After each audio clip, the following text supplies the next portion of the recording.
No, yeah, I don't know, but I think that that's in itself an interesting point. Like, uh,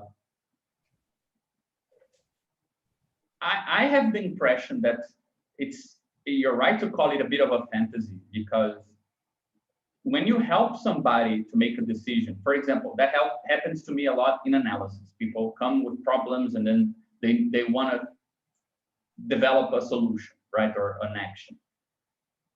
There's no way that they can know that that solution is the right one or that it's not going to backfire. But when a solution is developed under certain conditions, you can deal with the fact that it backfires.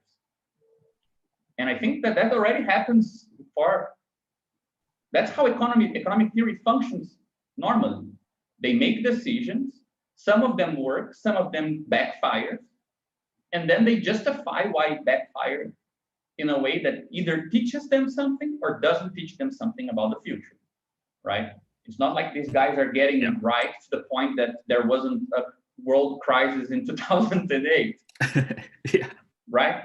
It's just that they put it on the back of, stupid redneck Americans not knowing how to use their money.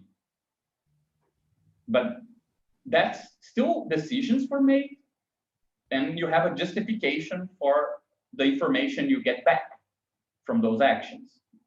I can learn something, I don't need to learn something, and so on. I think that that's pretty much the same. Like, the question, in my opinion, remains that same question. Like,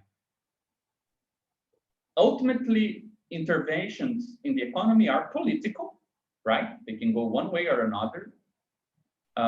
It's not a matter of just knowing the situation very well. If you have all the information, the problem solves itself. I don't think it does. But the issue is that depending on how you're positioned with regards to problems, you might learn something even if it backfires, or you might not. Like, farmers who decide, like, they know something about the seasons, they know something about the soil, and they try to grow something new. Yes, it might work, it might not. But if it doesn't, and it's a hard period in their lives after that, it's something you can kind of live with, because it teaches you something else and you're responsible for it and things like this, right? I have the impression that there is something similar with economic theory once it is, let's say, just a part of the toolbox of organizations of all sizes. It's probably going to have some stuff seems very kind of, you can predict, like, people won't like being hungry, people will be very pissed off, or people prefer being occupied in jobs than not being homeless or unemployed. And if you raise this quantity of money, that tends to happen. You can have some background, but you're still going to have to make decisions, and the issue of how those decisions are made affect a lot of what happens with their consequences, right? And I think that this is actually where the most complicated part of the fantasy you described comes in. I see a lot of people saying we need new ideas for politics. But if you stop to think about it, there's never been so many political ideas as there are today. Like, you have crazy accelerationist politics. You have like politics against development. You have eco-socialist politics. You have a bunch of stuff. People have all sorts of ideas. I don't think it's really ideas that we're missing. So the idea that people come for looking for guidance on what to do, I think it's much less likely than the much more obvious problem that we don't know how to do whatever it is that people want to do, Mm-hmm. And I think that's the part where, yes, some economic theory comes in, like, dude, you want to do something, but you live in a world that needs money. You should take that into consideration, I guess. But there are other problems also, like, that perhaps are not so obvious, right, on how to do things. And I have the impression that, again, that might be a good example of how the relevance changes, right? Perhaps from a different perspective, advices on how to do things might be more relevant than advices on what to do. I don't know. I just think it's hard to anticipate, you know, like if this is all building to a new socialist calculus. For example, we discussed more than once this idea of opposing, like, I think we made a very nice argument that even though money is decentralized as a form of coordinating society, it is still centralized because it's the only form of coordination, right? It's one form that is decentralized. So it's both decentralized in the sense there is no one central authority, but money itself is one central authority. It's just spread everywhere. And that this is different from what we modeled using that ultrafilter thing, where you can imagine gluing social parts together without having one singleton as a sort of common form that binds everything, right? I don't know what that means for social calculus. Like, what does it mean for, is it compatible with the idea of socialist socialist planning or not? It might not be, I don't know. Like, it might look totally different, you know? Yeah. Like it might turn out that we need a organizational, like economists are as sort of good organizational managers that know how to respond to very partial views of the world, rather than economists as a sort of general theorists of the tendencies of society as a whole, you know? I don't know.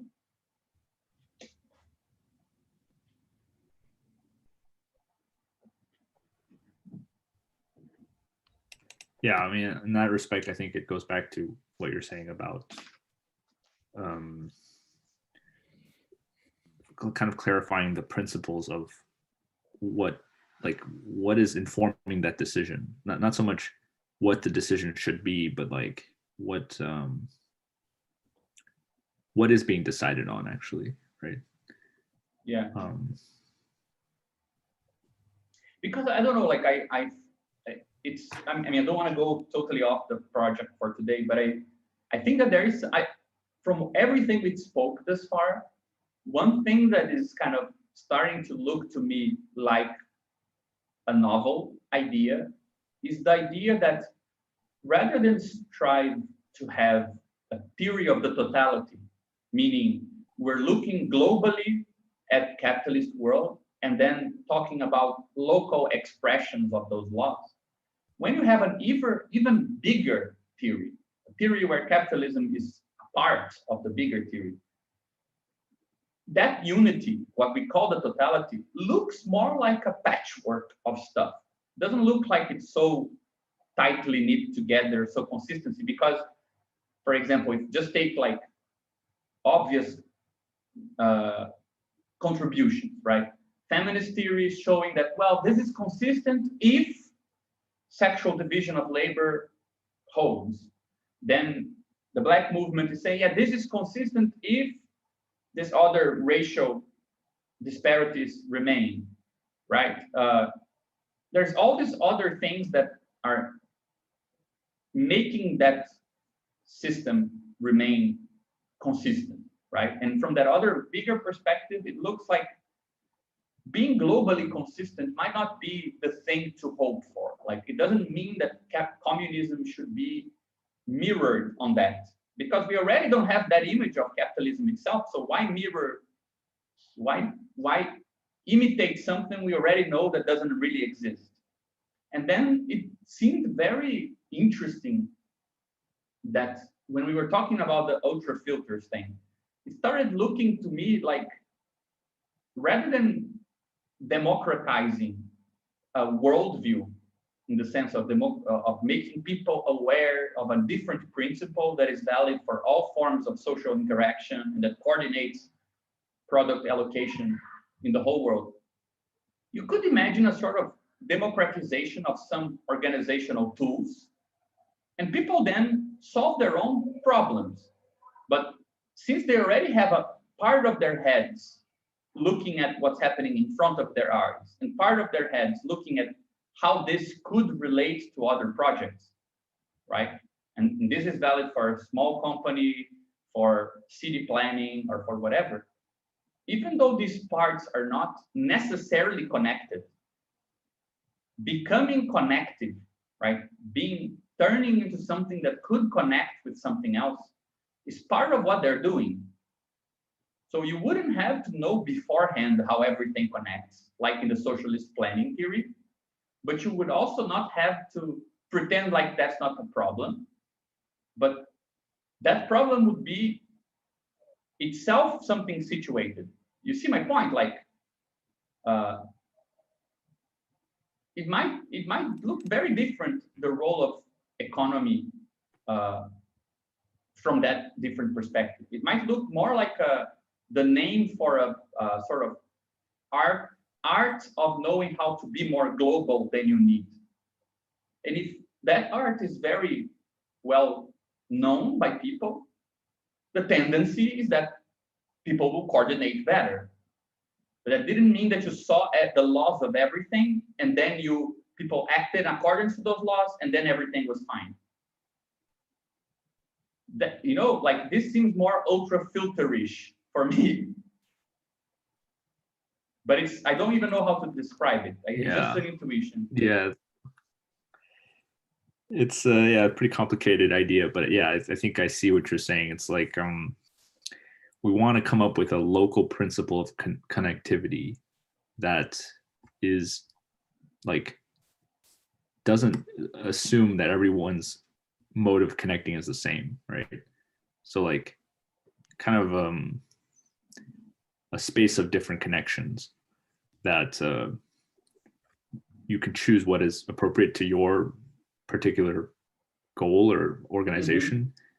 And then you don't guarantee that you can connect with every other organization. Like with money, the small producer can connect with the biggest producer, and the individual can connect with like banks and so on, right? Everyone's kind of can rely on the same network, let's say. Yeah. But yeah, we're thinking more like there are many networks, and your organization might not be connected to every network. It will choose, or something will happen and it will be forced to connect to certain networks, but not others. Yeah, I think another way of saying that is a theory where you're responsible for the size of your world. Like, it doesn't mean you choose it, like, oh, I don't want to connect with these guys rather than those. You might need to, but we are responsible for things we need and we didn't want to, right? So that's not contradictory. But that seems to me like, I think we played this game once, like this sort of mock history, because it does seem like that you can split the modern period into two tendencies, right? Between Rousseau, Hobbes, right at the beginning there, you had the idea that social theory could be a theory about responsibility and complexity, right? Leviathan is a theory of the social whole, and it describes how we should behave as individuals. So it's a responsible theory about the totality. Rousseau also has a theory about that, right? The general will is about the totality, and there's a theory about how we should behave with our own will that connects with that big totality. Then with Adam Smith up to Marx, before Marx, I would say, but around that time, things start to split. You either get a theory of responsibility, social responsibility, meaning society should be in such a way that we can be responsible for it. So it's better to have a smaller society but where we know we are responsible for the suffering of others, than a big society where we cannot tell what's going on. So that's more the socialist side. We prefer social responsibility, even if social complexity is smaller. So pre-Marxist socialism is a lot like that. Let's have a small city.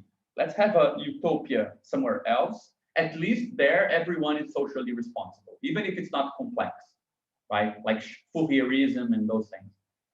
And then liberalism is developing a view where it's all about complexity and nothing about social responsibility, right? So in Smith, you already have him saying things like, well, if you take care of your own side, the general good will already happen for the totality. You don't need to worry about the general good, right? You have statements in The Wealth of Nations like, everyone who tried to do good for everyone failed, whereas the small man who worries about his own shop, he's actually contributing, right?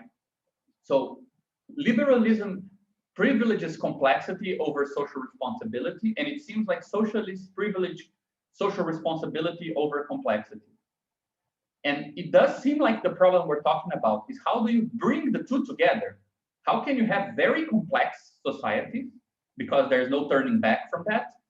And we know that the project that wants to go back from that is usually also not socially responsible, which is fascism, right? Let's bring society back to a size we know, like it's a nostalgic thing, but also fuck everyone who doesn't agree with this. So it's also not socially responsible. So you can have liberalism, which is complexity without social responsibility. Socialism, which tends to be social responsibility without a theory of complex networks. Fascism, which is no thanks, I don't want any of the two. And then something else which wants to have both. And I think that the solution that the socialist planning proposes still tries to suggest that you can control complexity with the right theory of social responsibility, right? If we have just the right computational tools, if we have the right mathematics, if we have the right way to think about complexity, we can kind of control it, right? So we're still there's still one social agent that is socially responsible. And I think that there might be a different way to think about the same problem. Like it's still dealing with the same issue, but from a slightly different perspective, where if you take complexity very seriously, right, it pretty much means that there is no place from which anyone can be responsible for everything, because there's no way to track everyone's decisions and their consequences, right? So perhaps a theory of social responsibility for a very complex society, or one that is not only responding to complexity, but also allowing for it, it's gonna have to look like something like what we're just talking about. Like, I still only have a partial view, but I have tools to actually answer to whatever happens, partially connect with other stuff. You see my point? Like, it's a bit of a crazy theory, and I know I'm totally going overboard with the time. I just saw that. Yeah. I think this is everyone. I don't know if anyone else will join, but I mean, this is good. This is a good segue into Bogdanov, because that said, it is an organizational problem. Yes, and that then becomes a bit of an organizational problem. I thought perhaps I could just share the screen so we can go through the text together.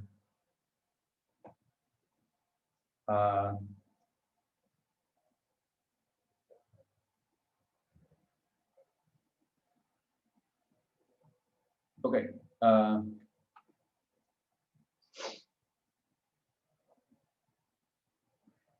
I don't know. I really like this first.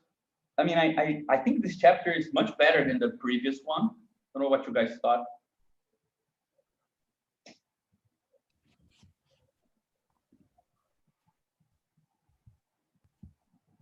But how should we go about discussing it? Like, anyone wants to drive the discussion, or?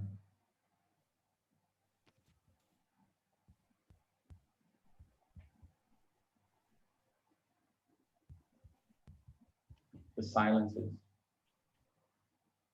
Maybe by section, I don't know. Yeah, perhaps just go by section, right?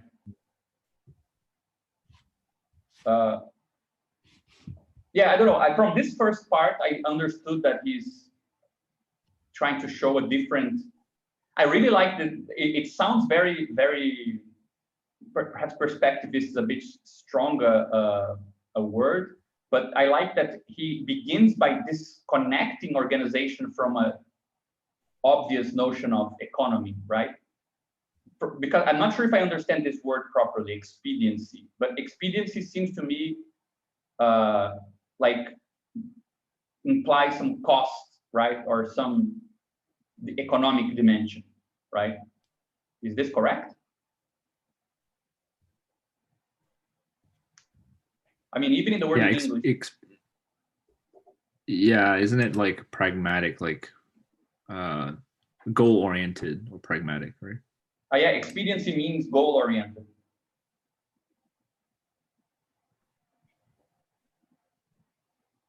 Is that it? Yes. Yeah. Okay. Like driven by some end. Yeah. I thought expediency meant that you're expending something like from expense, but it's not connected with expense. It's like useful or convenient. Okay, yeah, so I see. It's less about the cost and it's more about the direction. Yeah, there's a connotation with like expedite, which is to like kind of speed up I see. Something, right? Like you want to go to the shortest path towards something. You mentioned economics, but I thought it was funny because his examples come all from like physics and biology and rarely from like social systems or economy. No, the reason why I say this is because the place where I went with this first definition, I know he's gonna reject it, but the first place where I went with is that I think I saw expediency appear in a description of world lines and geodesics in physics to talk about the shortest path, right? The most expedient path being the one that is, let's say, most economic, right? That has it seemed like it made sense because, okay, it has something to do with purpose, right? Is the shortest path towards something, but that it also implied something like the most efficient or the best use of resources or something like this. But I think that I was reading too much into it. It's more like just organization means that you have some finality, more like that then. Oh yeah, but later in the next page, he does talk about like some competition, right? This objective expediency, and then that there's like more or less expedient forms, and then the more expedient forms are preserved. So it is, I mean, if you take the long view in biology and other things, right, like it does seem to take the shortest path, like things which are not efficient based on some measure, they tend to disappear, and the things which are more expedient, they tend to continue, right? Yeah, so yeah, exactly. So in this sentence here, which inexpedient or less expedient forms are destroyed and more expedient are preserved. And he's talking about natural selection. So expediency is between, in this case, talking about purpose or finality, because of course the vulgar understanding of natural selection is that there is some sort of purpose, right? This function was developed for that purpose, and that's why it survived, right? But it seems like subjective expedience would mean something like the finality to overcome some resistance, right? Or the finality to overcome some obstacle. But objective expediency would mean being measured by that obstacle, right?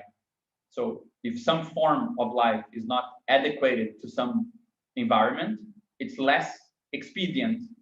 It takes more effort to remain alive for that form of life, whereas if it's better at that, it's more expedient. Is that a okay use of the word? I'm just worried that I'm reading too much into it.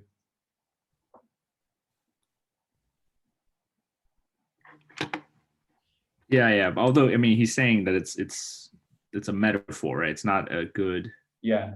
The concept itself ultimately is like it hides too much, right? Because the whole problem with expediency is you can always look at the given state of affairs and say, oh, well, everything around right now must have been more expedient than what was before, right? Mm-hmm. You have this kind of linear progression of like survival of the fittest, idea, which it hides too much about what is the environment that. Yeah, I think the example of sleep is good, right? He makes I love the ways the examples he chooses are very outside the box for like Marxist thinking. It's like cooperation and sleep. But in the sleep example, I think that's clear that he's saying, look, if you just look at the phenomena and you ask, how is this function developed, or why do we sleep? It's a more hermetic question than if you consider that we sleep and that there are days and nights and that there's like a larger cycle in the environment, right?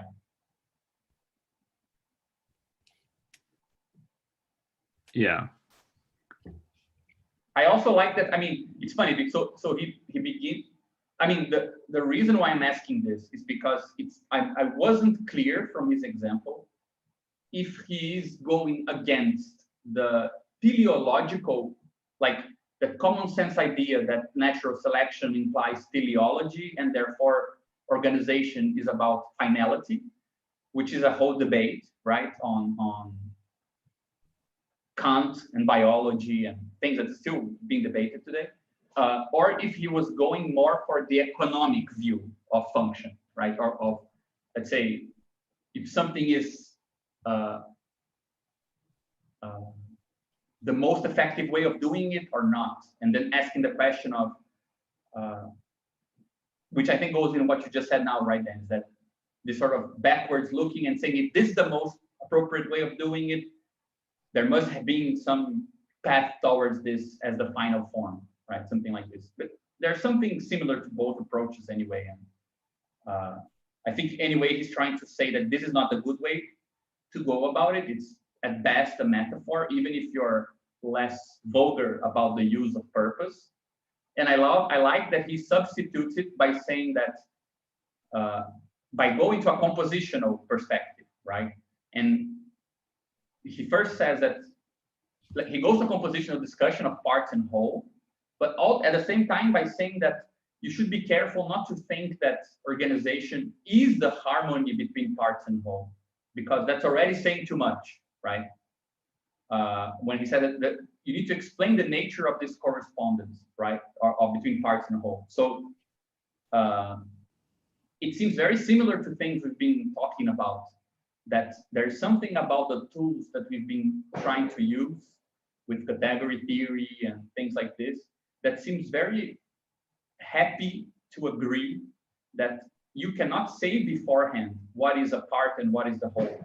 And depending on what counts as a part for a system, what counts as a whole will be different, or that not every logic will lead you to say that the whole is the sum of the parts. So it's the sort of broader space of how things compose together than simply that sort of common sense that, to organize something is to make parts fit in a certain whole, right? Yeah. I think later he talks about like the workers, that it's not necessarily true that if you put two workers together, they're going to be able to lift twice as much, right?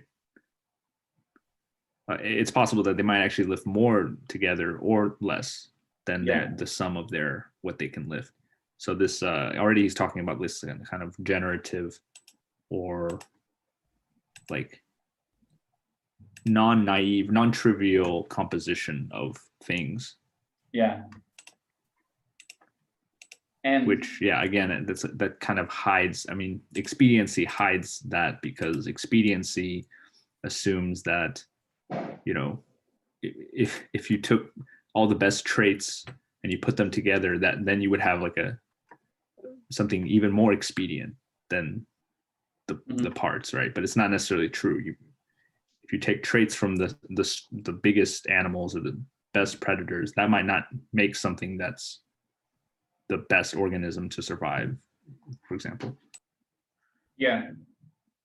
One thing that I think that this is relevant. It's kind of irrelevant for his purpose, but it's relevant for our sake, because in this passage he says, and he goes back to this many times, right? Here he says that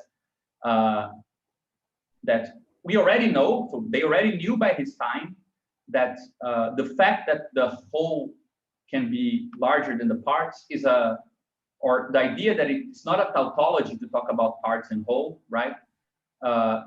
It contradicts formal logic, but this is not a problem, right? That we already know of the limitations of formal logic. This has already been established by scientific, by philosophical thought. Which is, I think this has a role to play in the whole chapter, because he puts mathematics and logic in the field of what he calls neutral complexes, right? Complexes where it is the case that the whole is equal to the sum of the parts. And he seems to suggest that this is what mathematics has a lot to teach, because it is the science of that compositions where the sum of parts equal the whole. But also he makes then the opposition here, right, between logic and what he calls here like the practical dimension, right? He says the essence of these concepts reduces to a combination of activities which are taken from its practical aspect, right? And he even makes that comparison. He says, well, for physics, or better, for mathematics, quantities are always the same quantities, and an equivalence is a perfect equivalence. But in the real world, nothing works like that. There's always some loss. So in none case, there are no cases in which there isn't some level of disorganization, right? And that seems to be his way of defining where mathematical tools end and something else begins, right? I think that this is a relevant point, that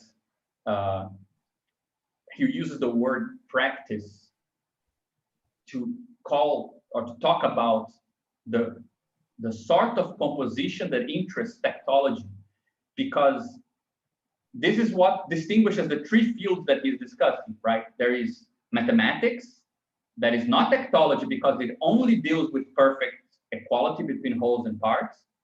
There is philosophy, which is also not tektology because it's kind of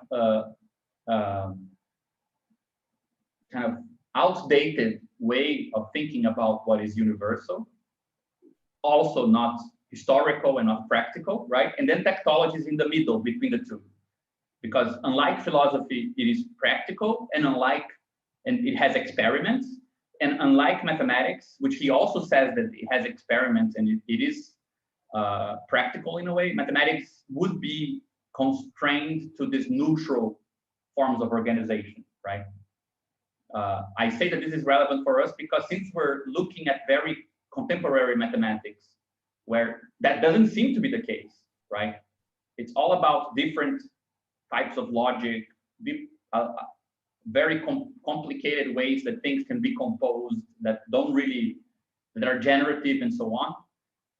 It seems like mathematics and tektology can actually deal with a similar topic rather than the way that he describes, right?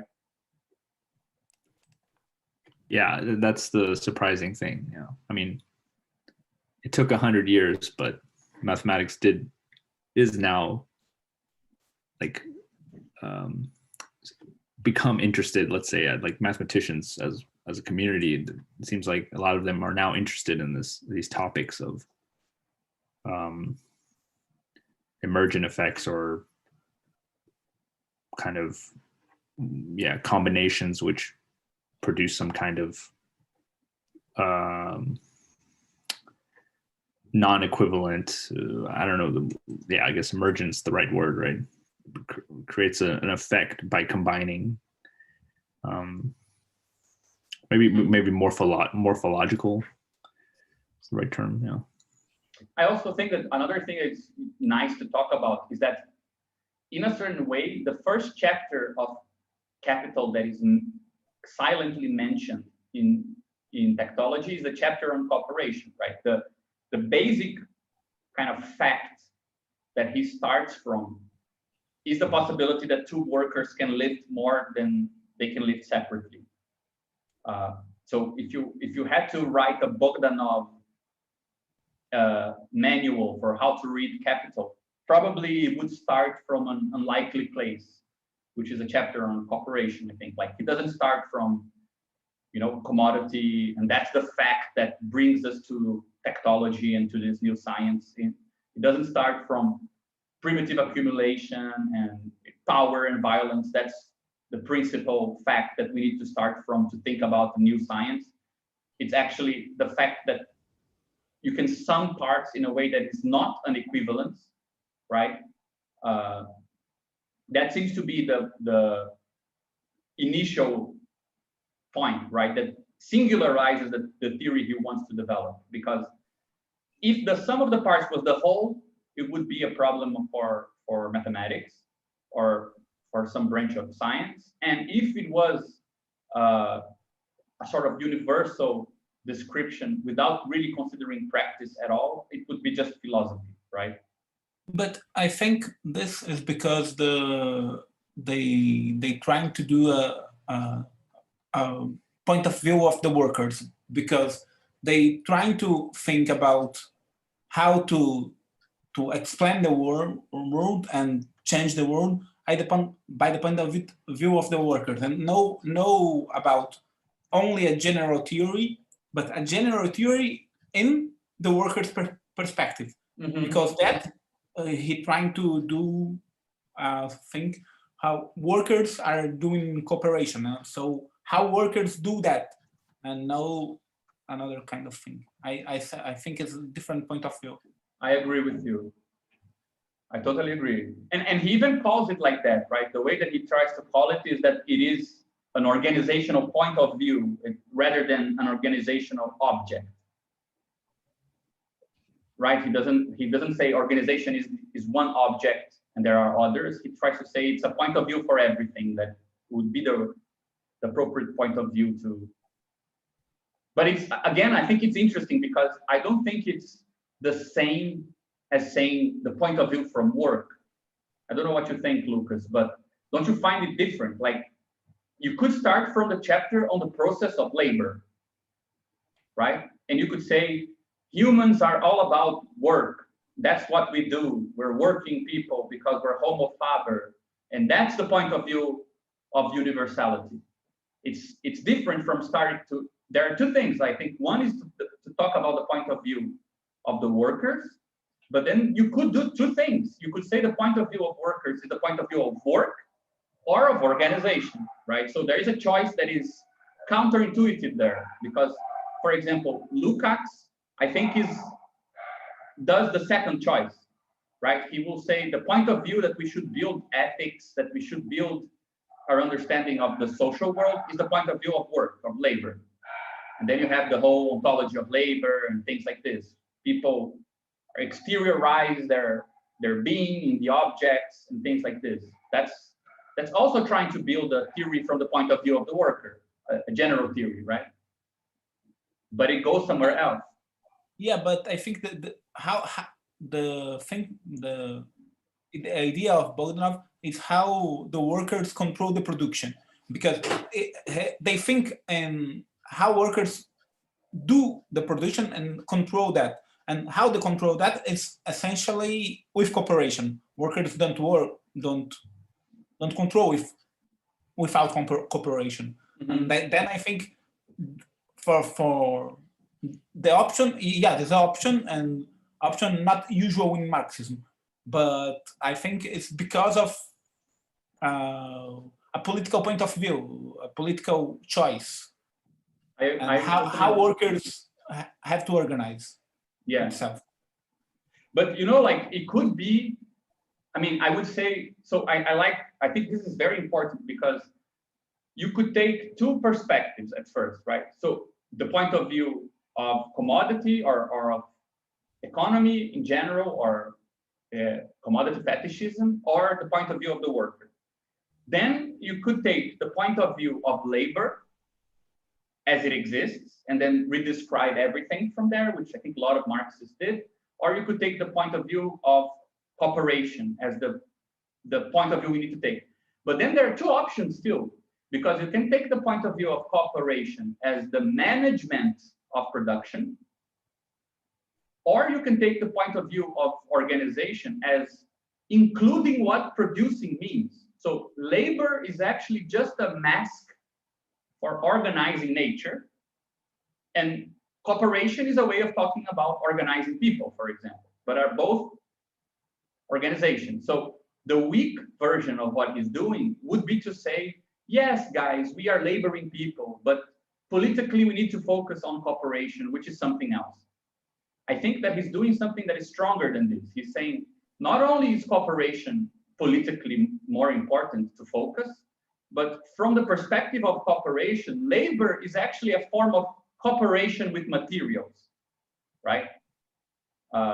Which weirdly enough is Plato's theory.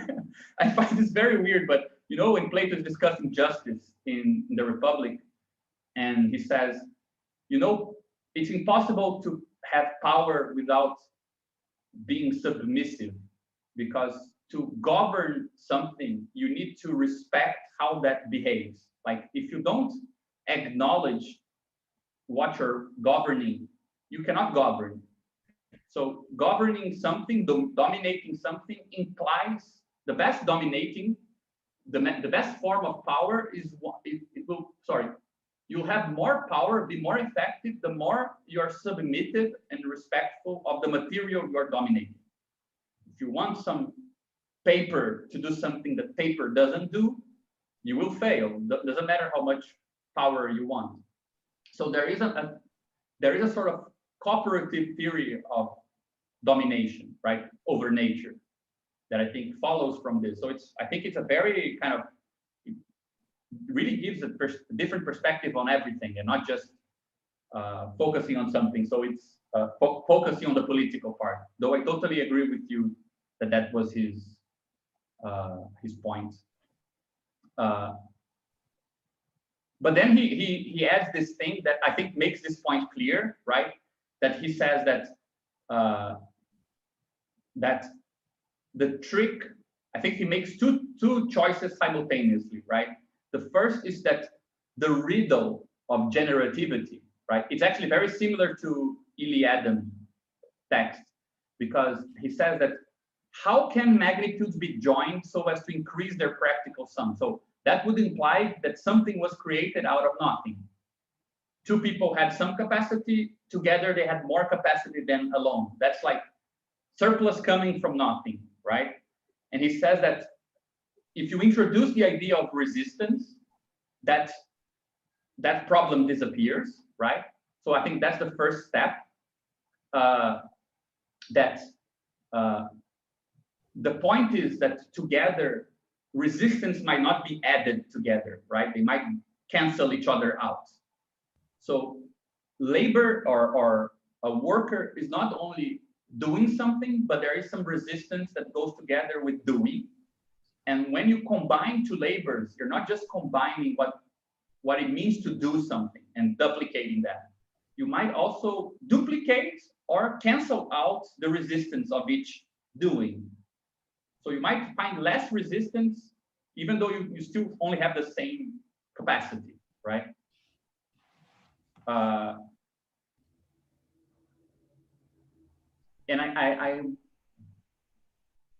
I love the way that he describes how the economist thinks here.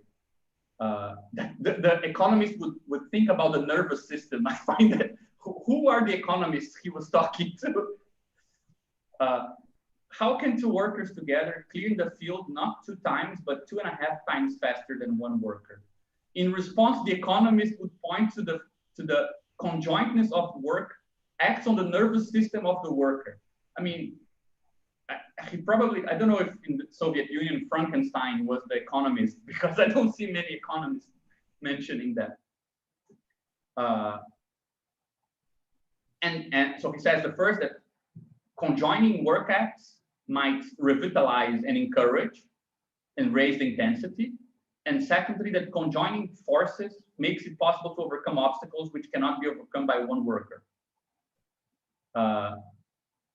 So, I mean, the points that I think are relevant is that he treats the emergence of generative effects not as a effect of a complex system. It's not an effect of dynamics. Like, oh, you have non-deterministic systems, they might create emergent behavior. He treats it as the effect of the interaction between two systems, right? Which is how Ellie Adams does it, right? In Ellie's thesis that Dennis presented, I found one of the most profound things for me was to see that he redescribed generativity without mention to emergent nonlinear effects.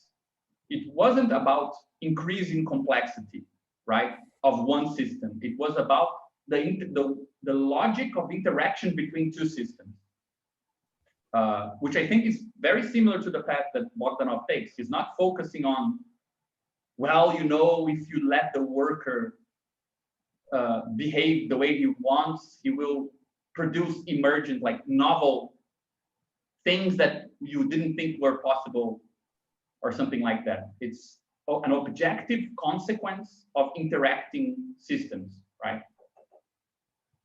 I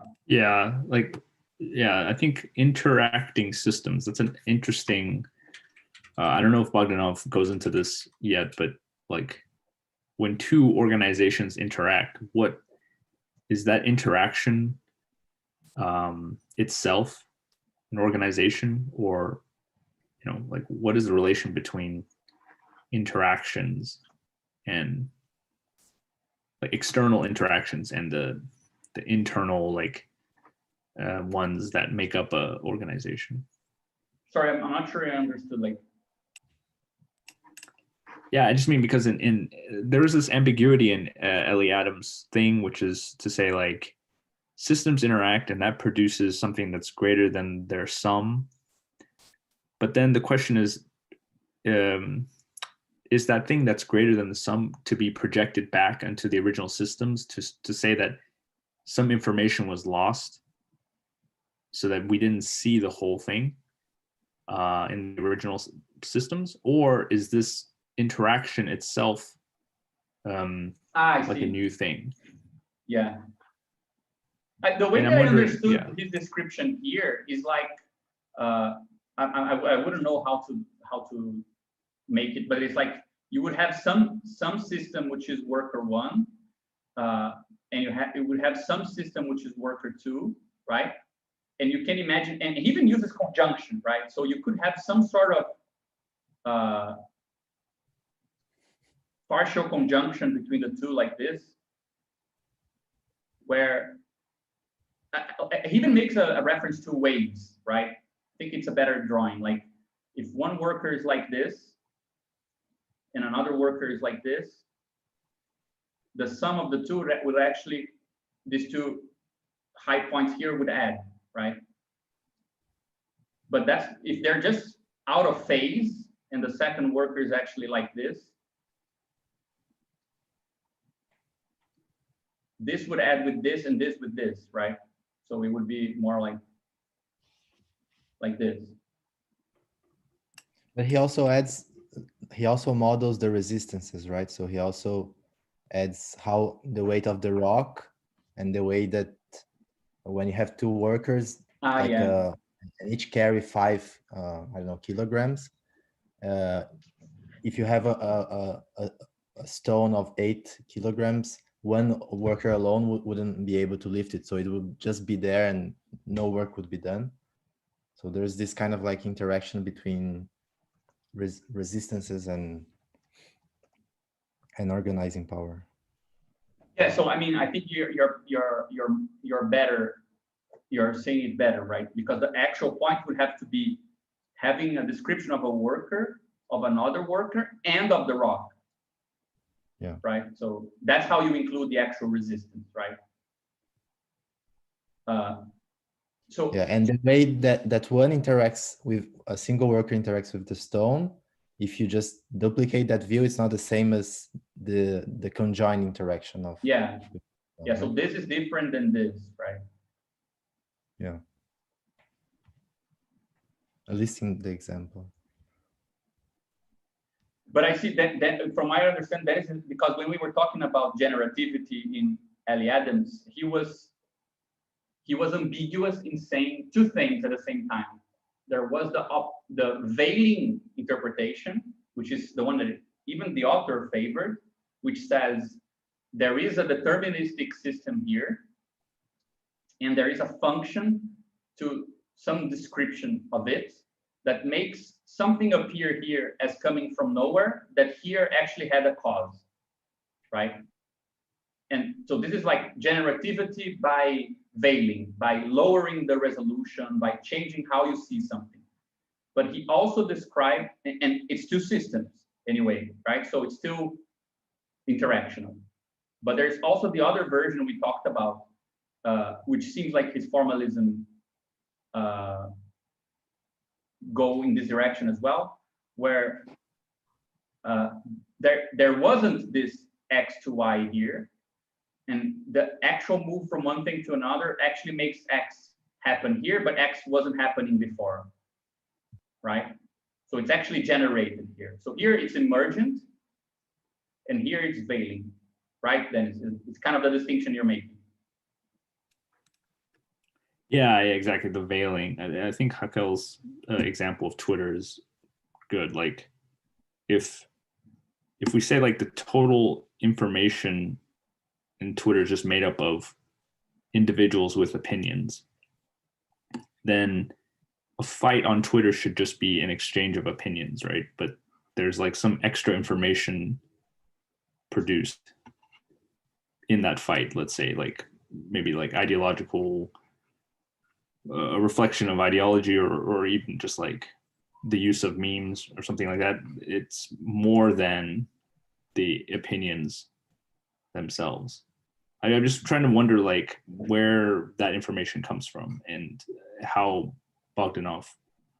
Yeah, I think he makes it clear here. Like I think it's produced by the interaction between the structure of each worker and the rock, right? He says he gives you the muscular strength of each worker, right? So they can lift 5.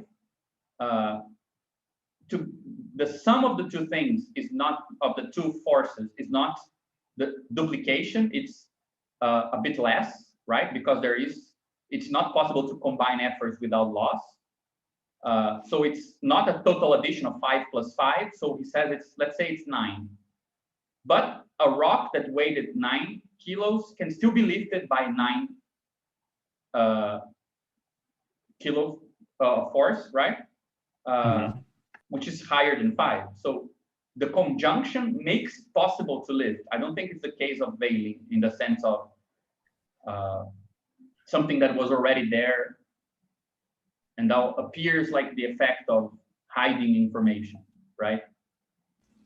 But in the case of any of Twitter or any other machine, I think we have to look to the architecture, maybe of this machine, not just putting 2 workers or more than 2 workers together and seeing what happens, but we have to know a little bit more about the machine itself. You know? Yeah, I must say I was a bit lost why you guys think Twitter is a good example of generative structure. Like, you mean that fights go in a direction that people didn't want them to take? So, things like this, like what would be generated? I was a bit lost. Yeah, I was just thinking maybe Hakel can talk more about it, but her example mentioned, I think sounded like to me when you have a fight on Twitter, the fact that it is public and can be retweeted already affects the form of the argument, right? Like you would argue differently outside of Twitter, like in a different format than you would do on Twitter, because you know already that it's possible people will share it, and so you're more likely to use, you know, memes or something that's like going to make it quickly popular. Yeah, in that case, I think the second mention that he makes here would be more helpful to a theory of Twitter, because then this second part of his text, I think, has a lot to do with mimetic structures, right? He again makes the point that in joint effort, a considerable part of the process of coming up with an action in court, or coming up with what you would do, right, is lowered, that cost, due to imitation, right? It becomes mechanic and automatic, so that for the imitating worker, the inner resistances of his organism are considerably smaller. So he's not only considering the outer resistances, right? That this guy could lift 5, this guy could lift 5, together they can lift 9, and the rock is 8, right?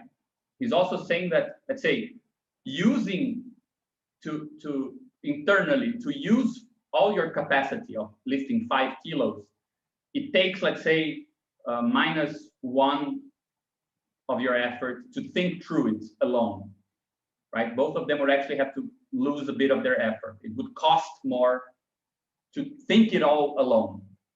But when you're doing together and you're imitating one another, part of the reasoning itself is delegated to the outside. So let's say for each one of them now costs 0.5, right? So the combined loss is still 1, because they're still, let's say, automating to the other a bit of what they're doing. They're imitating, right? That part of the argument I can see having a clear role in Twitter, where, you know, there are more economic ways of making an argument by simply imitating how arguments are made. It's definitely a cheaper form of social interaction than if you had to actually work out a reasoning by yourself, right? In a conversation with somebody where you have no cues on how to act. But yeah. You see my point, like. Yes, I think, yeah, like imitating each other, yeah, imitating arguments that you've seen before. And I think the veil comes in because you're surprised that people actually argue this way. Like, you know, before Twitter, you didn't think people argued like they did now, right? I think anonymity is another factor. Like, it seems like people are more maybe like vicious or more polemic than they actually are. But then the veil, from the veiling perspective, you would say, well, that this is actually because you're somehow hiding what is inhibitions in a normal argument, right? What would inhibit you in a normal argument has been removed in a Twitter argument. Yeah, and that's the information that was lost. I don't know if it's related, but the example of gossip also comes to mind. Like when you say who told you some information is different when you say just someone said that this information. Like suddenly by hiding who said it appears that more people said it. You don't know where it came from. So yeah, exactly. It came from everywhere. So maybe I know it appears to be stronger and to have like this kind of like bigger efficacy that identifying, knowing where it came from doesn't have. So in this case, like, yeah, it makes sense. Yeah, I mean, they're just trying to distinguish what you said earlier, like emergent effects versus kind of this objective level. Like, yeah, I just think you guys chose something we don't understand to explain something we're trying to understand. So yeah, I mean, I'm a bit confused because of that, but I mean, just in his example, he gives the answer to what he's trying to say, right? That it turns out that to be practically greater than the simple sum of its parts, not because new activities were created out of nothing, but because its present activities were combined more successfully than the opposing resistances, right? So the sum of resistances and the sum of activities, they're not the same sum. They can vary differently, right? So when we do something together, the fact I imitate you might lower a resistance. So imitation would lower, let's say, psychic resistance, whereas combining physical capacities also increases labor capacity, right? So it seems like he wants to, I think that his underlying theory is that when you consider that a system is, this is my impression, like when you consider that a system is actually to be written like this, right? That you have some activity going this way and a resistance going this way. And these two arrows describe the system, right? Then you have, let's say, two variables to calculate conjunction of systems and so on. One that comes from purpose and activity, and one that comes from obstacles and material resistance. And those two sums don't need to be always the same. So, for example, you can have the case where summing activities actually you increases and summing resistances keeps it the same, right? So they don't need to be exactly alike.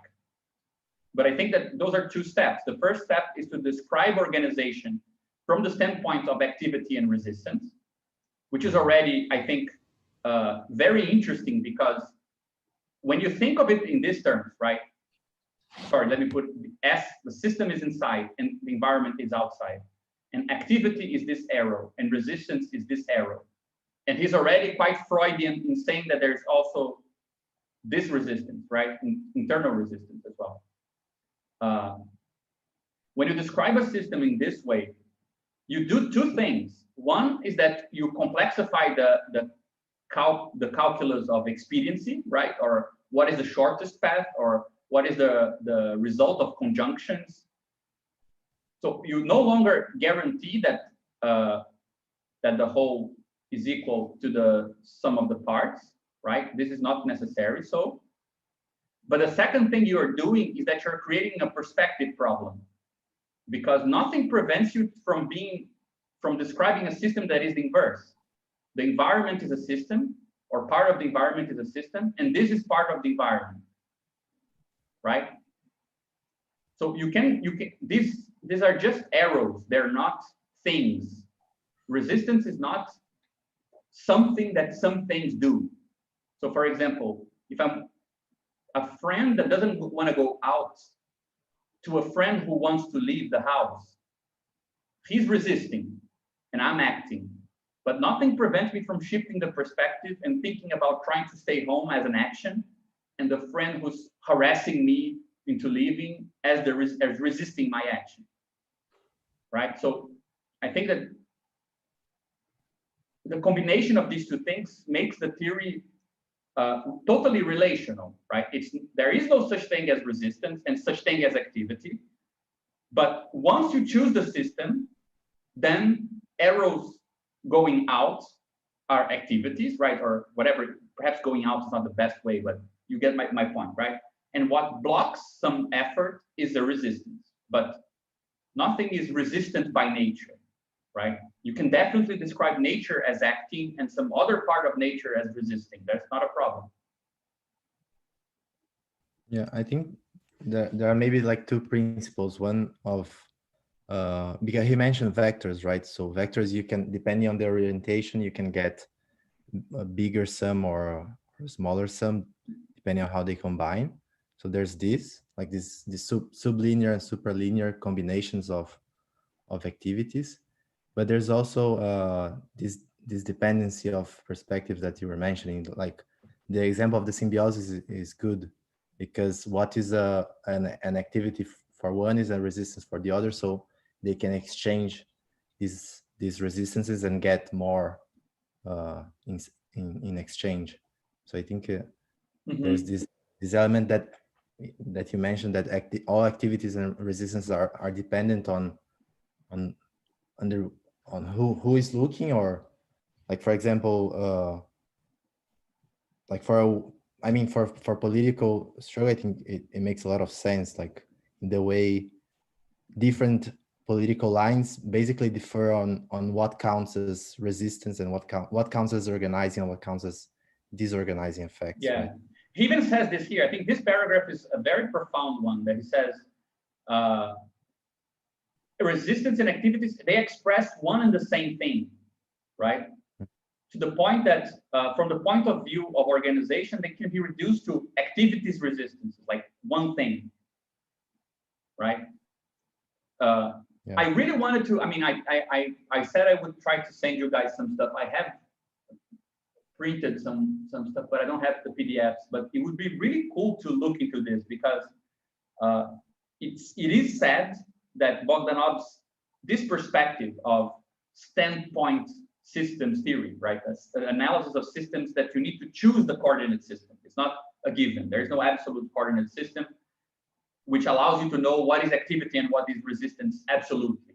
That he took this from Ernst Mach, who was doing something similar for physics, but still in a kind of, he was a scientist, but he was more a philosopher of science, and that Einstein would have picked up on.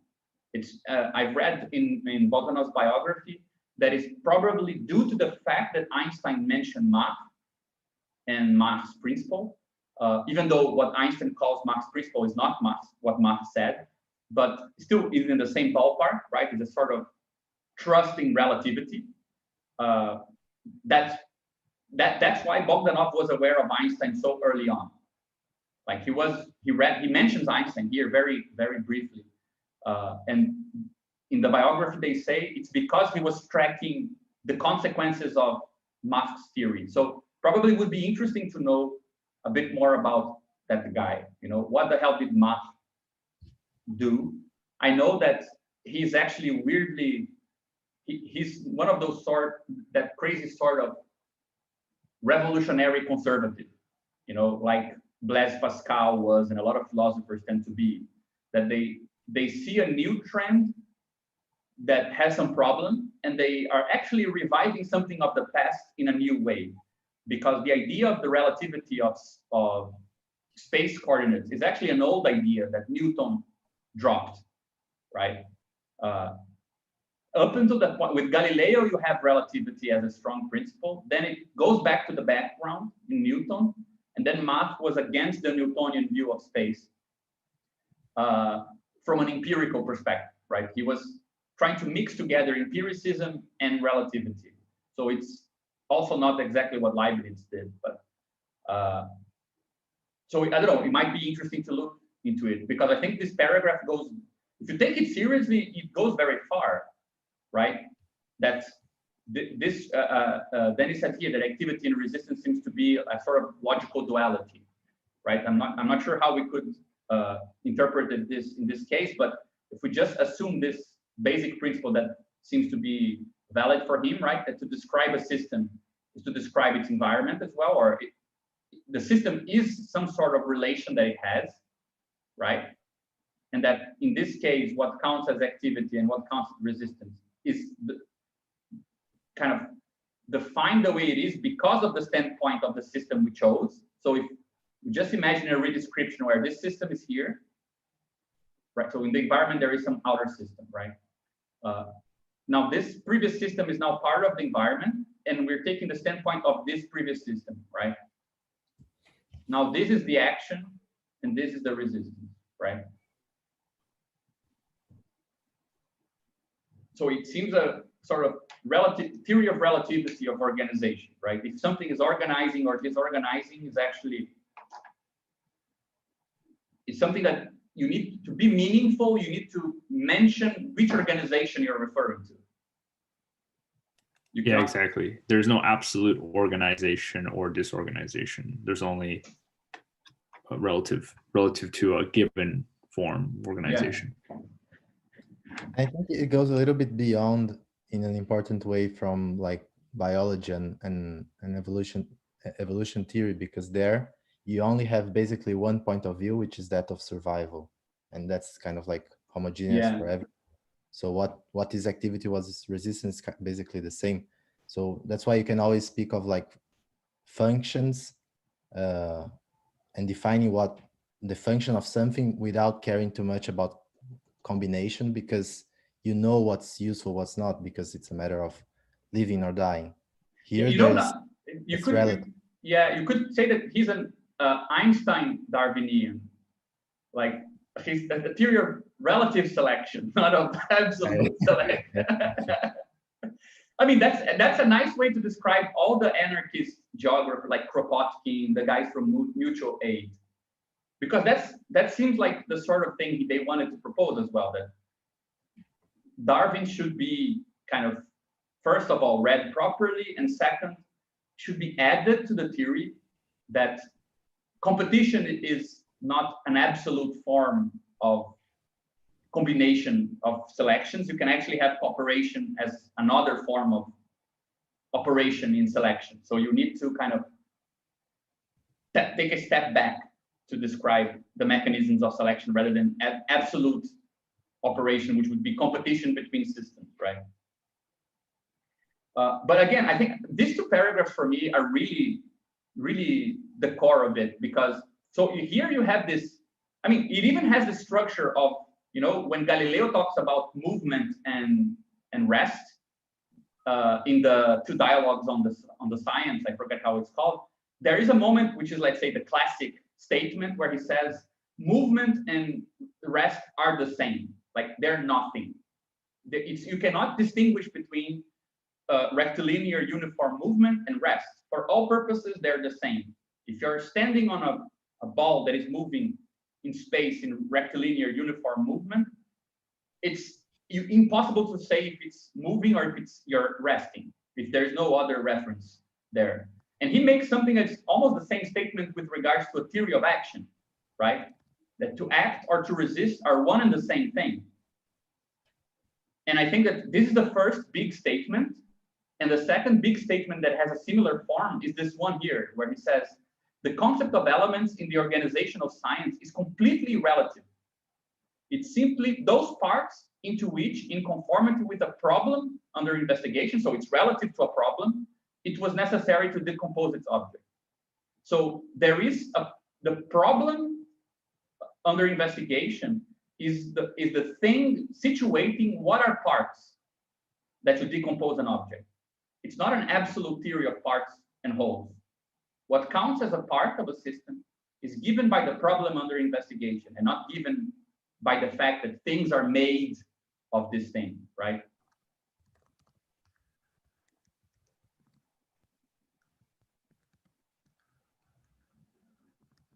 I mean, for me, we were talking a bit about this before, how composition in category theory doesn't presuppose what will be composed, right? It's both a theory of, let's say, what is being composed and of how to compose it. And I think it's very similar here. Thiago, you said something here. Could you explain this a bit better? I'm not sure if I understood your question. Yes. What I was meaning was something like when we read this paragraph, it seems, and by the way that you discussed the issue, it seemed that this relation between system and resistance can go both ways, and it's part of the relation in itself. Something that begins as the system can later on become the resistance factor, and the thing that was the resistance can become the system, and it's part of the relation. But would you say it's because, for example, if my friend doesn't want to go out and I want to go out, at the same time, I'm both organizing and disorganizing, depending on the perspective you take. Yes. Right?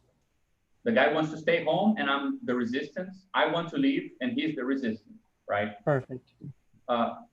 It's, I think, becoming suggests that it takes time to move from one position to the other. right? But it's actually, it's the fact that both things are simultaneously acting and resisting that obliges the theory to account for this, right? I always find this an important point that, you know, Einstein's relativity and all forms of relativity theory, they are more absolute than contextual, right? Yeah. Because they're saying that there is an added variable, meaning, so if I had an equation for some amount of action and some amount of resistance, I need to add some variable here that describes the system for which this is the case, because depending on which system, these things change, right? Yeah. So you need to, you actually need a more absolute description to account for relativity. It's not like suddenly everything, like you lose the ground. You actually have a stronger ground, right? So yes, but yes, but let me clarify a little bit the root behind my doubt.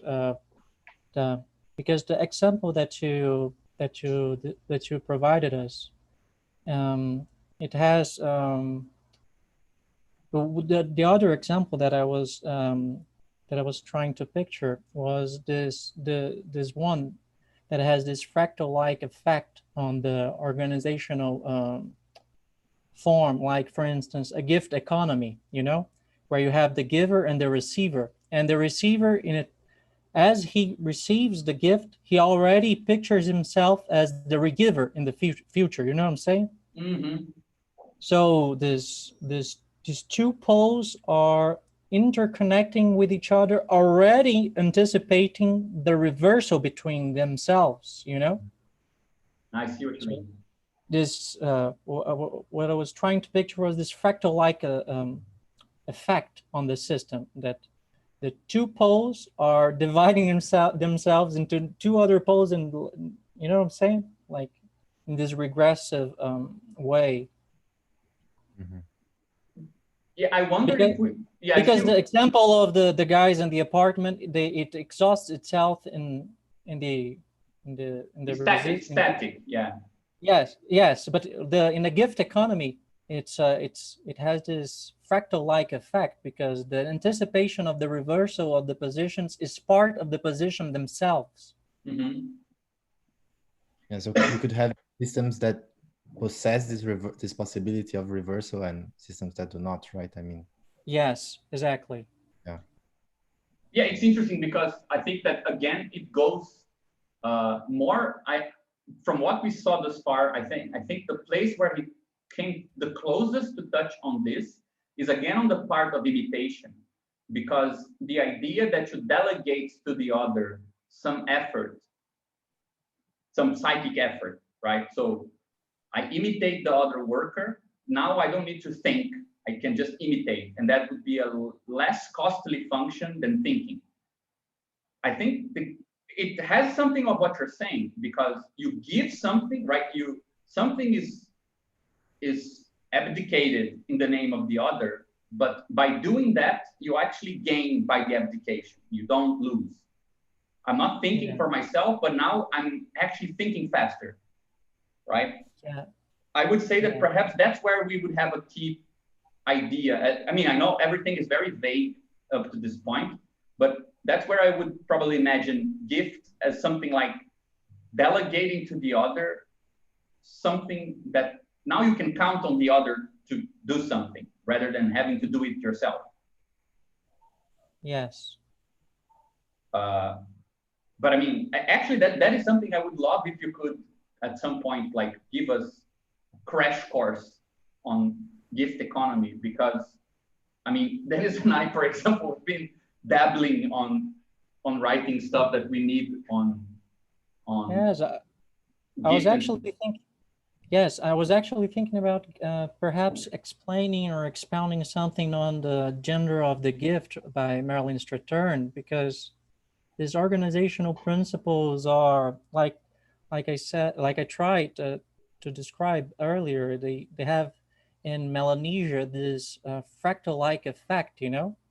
That's the positions are not stable. They are not static. They reflect upon each other and are self-contained in each other, and that creates this regressive pattern, you know, this mise en abîme kind of image. Perhaps in the future I can expound something, but yes, I would be glad to do it. Yeah, I think that would be amazing, because I'm not sure if I'm going totally off the mark here, but my impression from what you were saying is that that idea, right, that you don't simply act on the world to overcome an obstacle, which is, for example, the case of the physical description of let's say, objective conjunction, but he describes, when he talks about psychic resistance, something like, let's say, subjective conjunction, right? I'm delegating to the other or moving to the other, or the other is now in charge of doing part of some process that it's cheaper to have a sort of delegated or shared processing than if I were doing it on my own. That seems like a kind of preamble to a extended mind theory, but I think that there are nice descriptions of. I mean, I think Karatani does a bit of this, though I know he's very vague on his part on the gift economy. But I think that overall he does a very okay job in showing that the stability effect of a gift economy, right? Of the problem of how is it possible that giving something to someone else actually gives you, the very act of giving something to someone else already produces some stable bond, because you can now anticipate that the other person now has some relation to you, right? Yeah. That seems to be a way of thought. You probably could describe that in a sort of quasi-economic sense of the cost of making social bonds being cheaper, you know, something like that. Yeah. Yes. Also, this example from Thiago also reminds me of this idea in like of rotation of tasks in like in movements.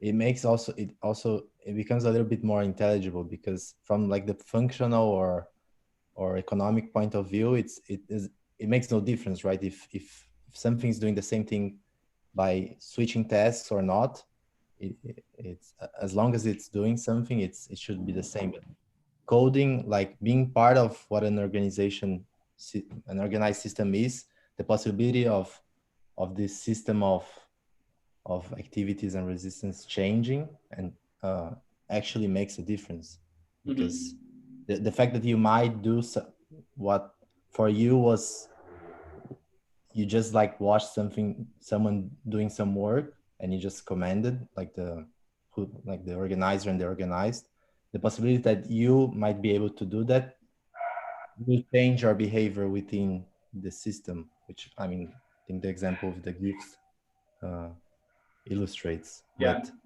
But, I think that all this discussion we're having now is the good thing about the way that he presents it, is that if he only, so I think it makes clear that there are three big statements then. One is that that systems can be described from the organizational point of view in terms of both activity and resistance.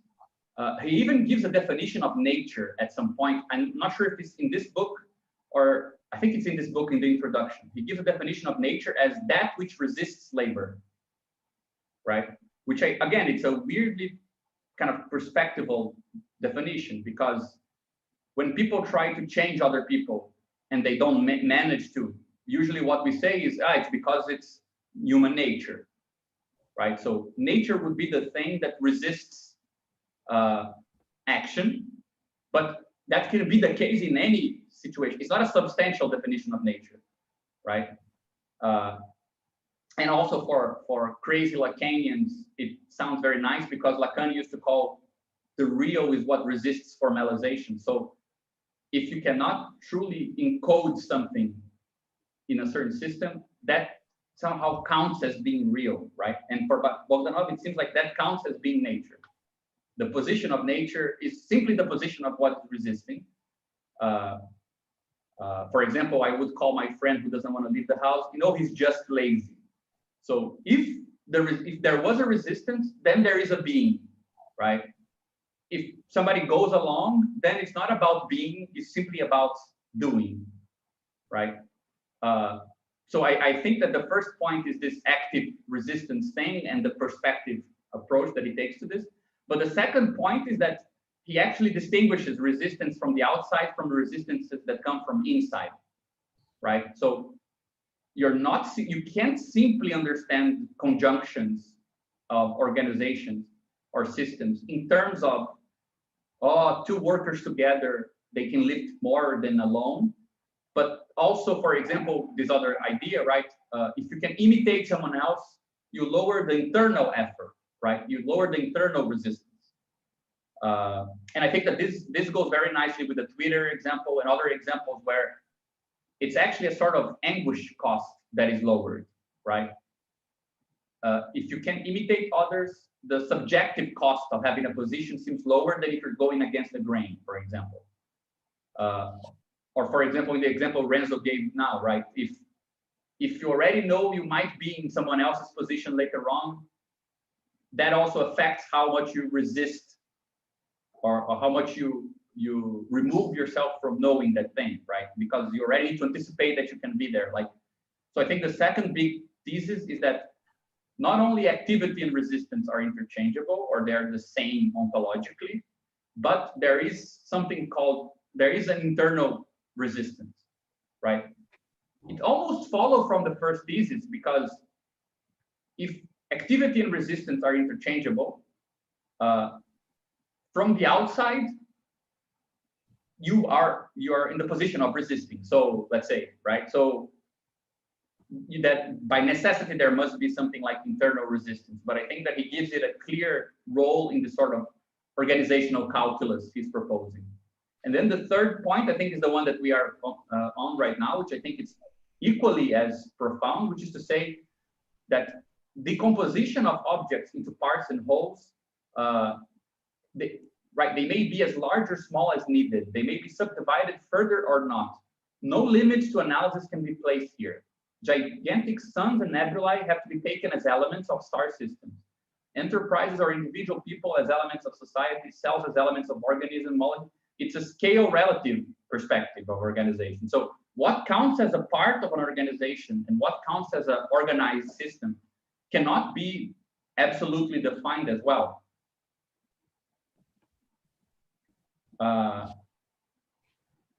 The thing that makes the definition, right, what defines what is the right cutoff, the right resolution, is a bit less clear at this point, because he says, as soon as it is necessary during the course of an investigation, a practical or mental investigation, then the thing is considered as a complex, right?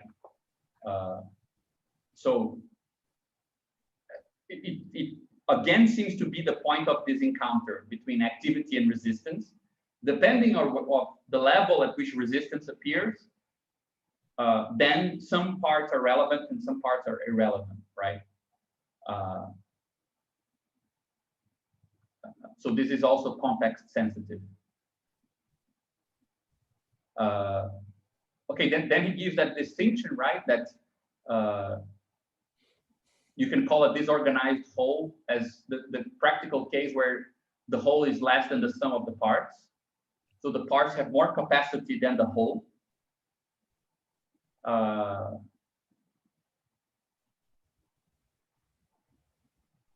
And he gives again the case of cooperation as an example. Here, I think that he makes he continues with that underlying idea that pure non-entropic relation between systems is non-existent in nature. So there is no ideal organization where everything that is in the parts is taken up by the whole. There is always some loss.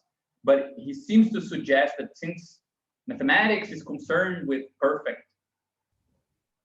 harmonious combination of wholes and parts, it would also be, because of that, removed from these practical concerns. I don't know. Then there's the example of the magnet. Again, sorry, yeah.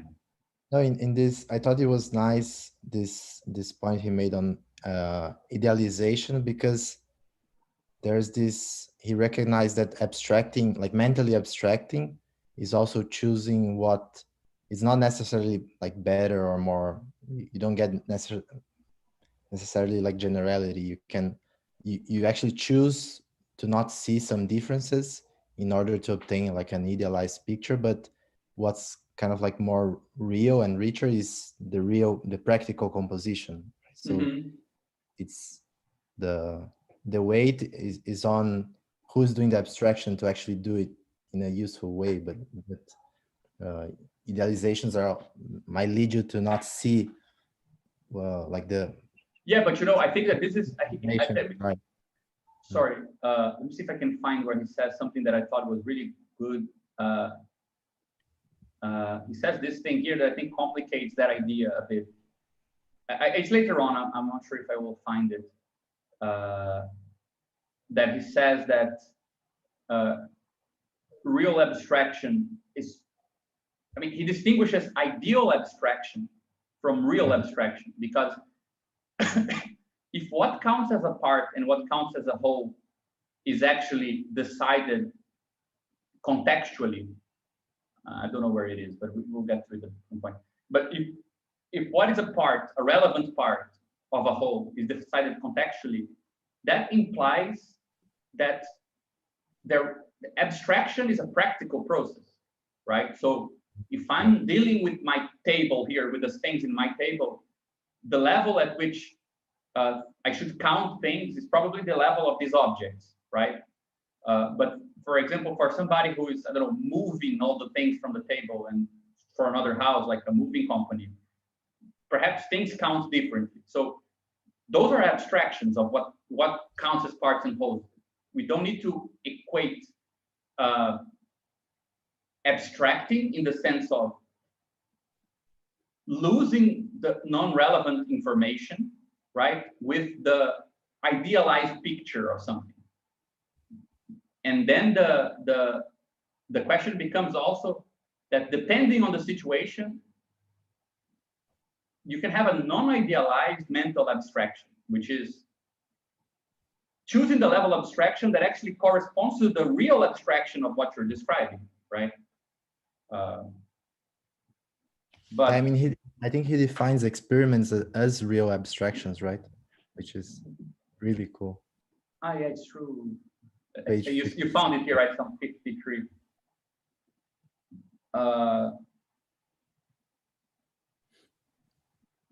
56, I think.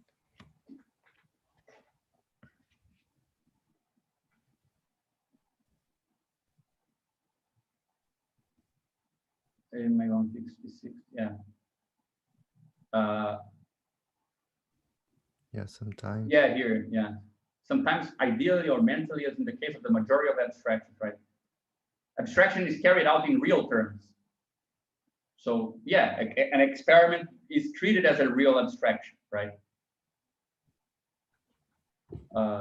Yeah, this definition is very, very, very modern, right? To say that abstraction is the separation or removal of complicating moments that serve the basis of, it reveals the basis of any given phenomena in a pure form, the invariable tendency which is hidden under visible complexity. So it's not a matter of mentally redescribing something. So if you have some filtering out of noise to be able to see some interaction, that's an abstraction. It's not, it's totally happening out there, right? But it's still a way of abstracting. So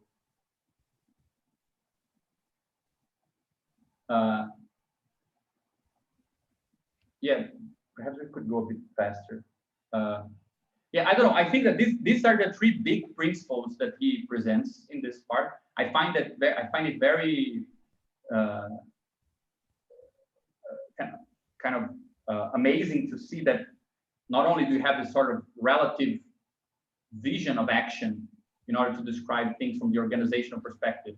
I mean, this already separates us from labor, the labor view, because the labor view, there's only one pole that is active, which is the laborer, the worker, and one passive, which is nature, right? And the organizational point of view already kind of dismisses this a bit, where the laborer can be considered as the resisting part. For example, in a system of production, right? Cooperation might very well have to go against a natural tendency to labor in a certain way. So I think that principle in itself already shows why the labor point of view is not the same as the organizational point of view. Even, of course, labor is not as simple as acting with no care, but in terms of theory, I think it leads to a slightly different description, right? I mean, he then makes this, he kind of breaks all sorts of barriers, first by talking that organization is not a matter of organisms, so you can have inorganic organization. Then he also breaks the idea that organization is either the practical view of organization is either physical or mental, because you can actually have mental processes being described in this way as well as physical ones. Then, okay, he defines a disorganized complex, and then he defines the neutral combination, right? And he gives mathematics again as a sort of example of the sort of arithmetic formula where the combination of things just equals their sum. And then it shows that a sack of potatoes does not weigh the sum of the potatoes. That's how he disproves that 1 + 1 = 2. Yeah, I mean, but this points at how like the conception of math here is kind of naive, because it's like there's nothing that says you can't have a mathematical system where you weaken the rule of equality, right? Like partial order systems. Yeah, I mean, but that's the point that I mean, he uses an expression here that I think tells a lot. He says it at some point that mathematics is the science of magnitudes. That's how Hegel described mathematics. That's how I think Kant also mentions it in this way. I mean, all the way up to Galois, right? Everyone thought that mathematics deals with quantity. Quantity was the object of mathematics. And so if you are precise about quantities, you should be able to have, I mean, arithmetic would be a perfect model of rigorous dealing with quantities, right? And a lot of what Hegel says that is kind of crappy about mathematics also comes from that principle. So I imagine that his idea of mathematics is very much in line with the end of the 19th century in the popular culture, you know, even though he was pretty much living through the point where it was becoming established that mathematics is not the science of magnitudes. The science of magnitudes is just one region of mathematics, right? But again, I think that this is a perfect point to suggest that Bogdanov might be more compatible with contemporary formalisms than he thought he would be, because formal logic, science of magnitudes, those are things that perhaps back in his time seemed like was the limits of what mathematics could do, right? Yeah, exactly. Yeah, I do think he's right, though, that there is something maybe more general in organization. I think today maybe we could say mathematics is inspired by the problems of organization, so that it has to kind of invent new, or extend itself, or invent new formalisms to try to capture that. Like this thing about the wiring diagrams. I mean, the wiring diagrams are clearly like motivated by organizational questions. Yeah, I think that it would be nice to try to understand where the limit could be drawn today, because it's obvious that, you know, you cannot expect some formal theory to say what organizing should be like, but it does seem like the reach of what formal systems can do is larger. So where did the frontier move to, you know? I think, for example, Badiou is interesting in that point, because he he has a clear definition of that frontier for him, right? For him, mathematics should be able to describe, let's say, what follows from there being any structure without saying too much about what a given structure is, right? Because he wants to keep open the space for people contingently deciding what to do. And I think that even in the case when he uses category theory and partial orders and the science of unequal magnitudes, it's still a matter of saying spaces have this structure, but okay, what can be done cannot be totally reduced to it. But in the case of Bogdanov, there seems to be a different way of defining what is the limit for formal aids, right? Formal means. I wonder how that could be presented here.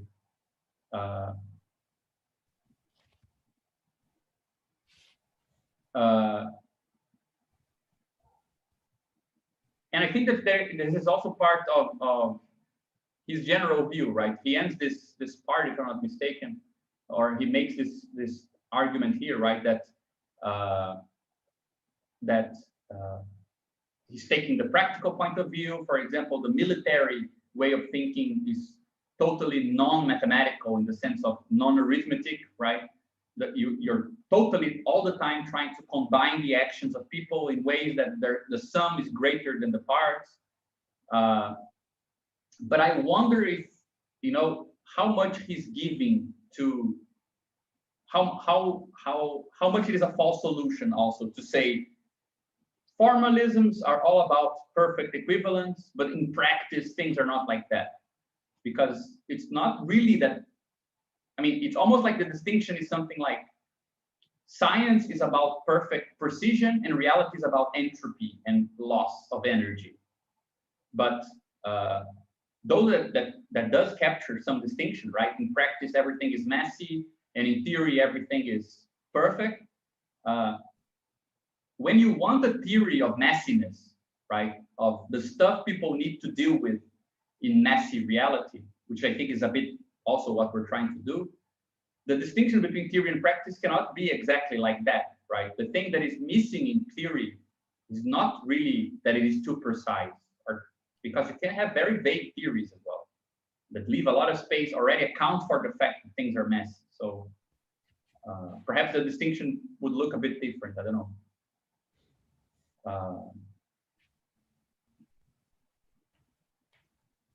Yeah, I wonder if this approach of axiomatics of if Reza were here, he'd probably have something to say about this. But you only need to specify the axioms you need for the particular structure you're trying to work with, and that structure might itself be very weak, like the notion of a monoid or of like a number system or something like that. There are many different such systems. There are many models, but you only care about a certain set of them. And I wonder if that's kind of a way of avoiding the messiness of or the entropic side of things, right? Because you don't have that luxury of specifying your environment like that yeah, but I wonder if he would, I wonder if he would be, because there is a lot of people who make I'm not sure if it's too rushed. I tend to think it is, because every time somebody mentions Gödel, I think it's wrong, like it's the human sciences, but by default, I think it's crappy. But, there is a lot of suggestions that there is something similar about how systems relate to entropy and how a formal system relates to unprovable statements. That logic had to account for the fact that not all propositions of what is true can be deduced. So there is some sort of, okay, that's where the far-fetched part comes. It's kind of like a bit of noise. It's relevant noise. It's doing things. It's a true statement that is attached to that, but you simply cannot include it in the economy of theorems, right? In a certain sense, I wonder, and you mentioned axioms, Dennis, because I think axiomatic is the entropic view of mathematics. Like, axioms are not about having first principles you can never change. Axioms are all about having totally idiotic propositions as your starting point that you can add new ones once you find the inconsistencies that follow from them, right? It is the messy version. The definitional version is not the messy. So Euclidean version of geometry is more definitional. A point is a point, a line is a line, a space is a space. The Hilbert version of geometry with just axioms, which you don't know what they mean, and they might be consistent or they might not. You need to check. That's the more experimental, hands-on, messy version, because you cannot trust that you already know what follows, right? So I think that there is more, and I mean, ultimately, the whole idea that Badiou has that model theory is a theory of experimentation and not a theory of absolute truth. It's not a semantic theory of absolute truth. It's a theory of relative truth to a given system.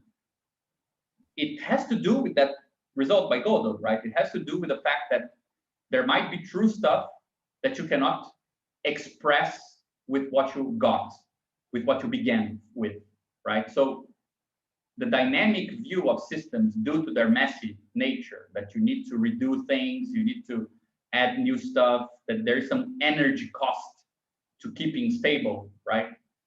It has some weird intuitive resonance with the idea that for a semantic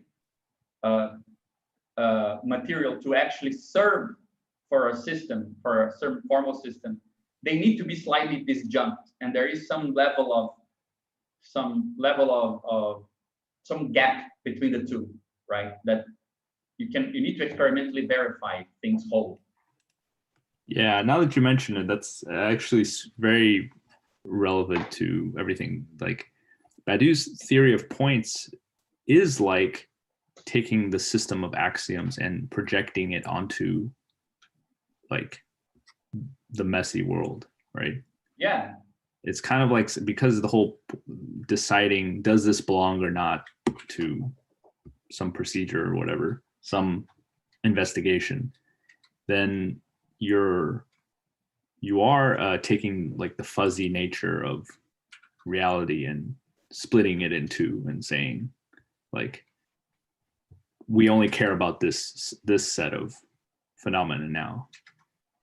Yeah, I mean, the Badiou began from this idea, right? For example, let's say this is a formal system, and you have some propositions you can prove inside of it, right? And there is here some true but unprovable proposition. Most of French philosophy took this fact to say, see, language is always incomplete. The symbolic system is always leaving something out. The structure is always in deficit, right? And the X is the real, the X is entropy. Lacan even said this, right? But Yu's point is, guys, forget about this, because why don't you just create a new thing where this new arrow now makes this expressible, right? Why not turn what is noise into form, or what is informed or formless into the means for another form, right? That's why he was against a sort of structuralist view and for a more historicist approach, what he calls historical dialectics, right? I think that his theory of models is more like this, and this is actually more close to Gödel's point. Gödel never said that this statement that could not be proven in this particular formal system is absolutely not expressible. No, it's not expressible in this system.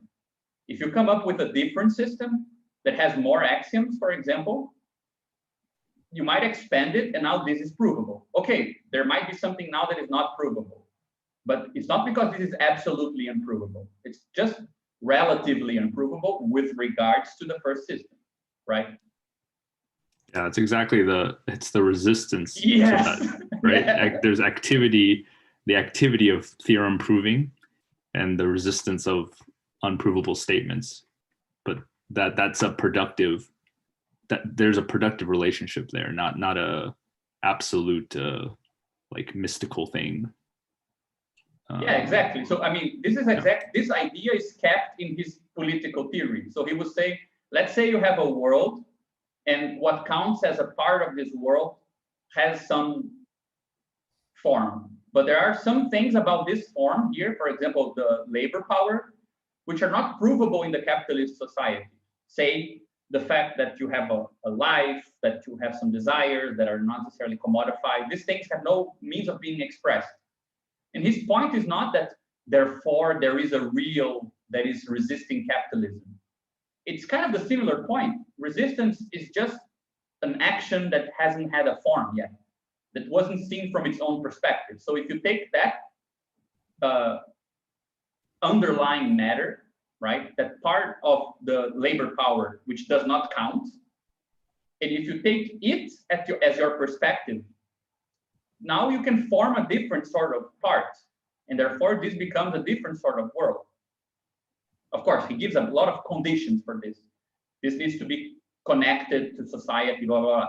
But that idea, that basic idea, it's still there.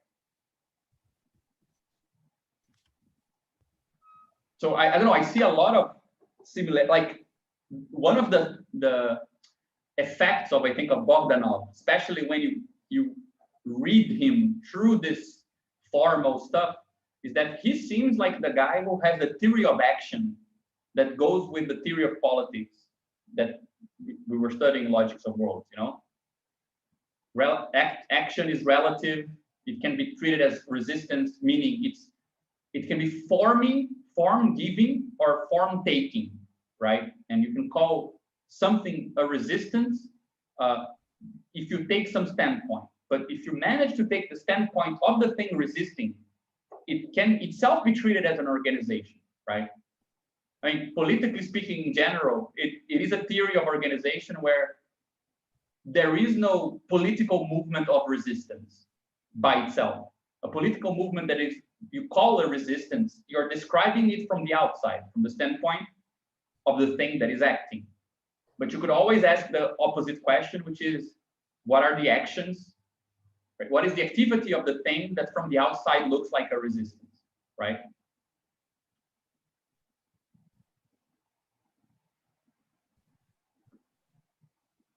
I like this paragraph too here because you can see that even though he's not like, for example,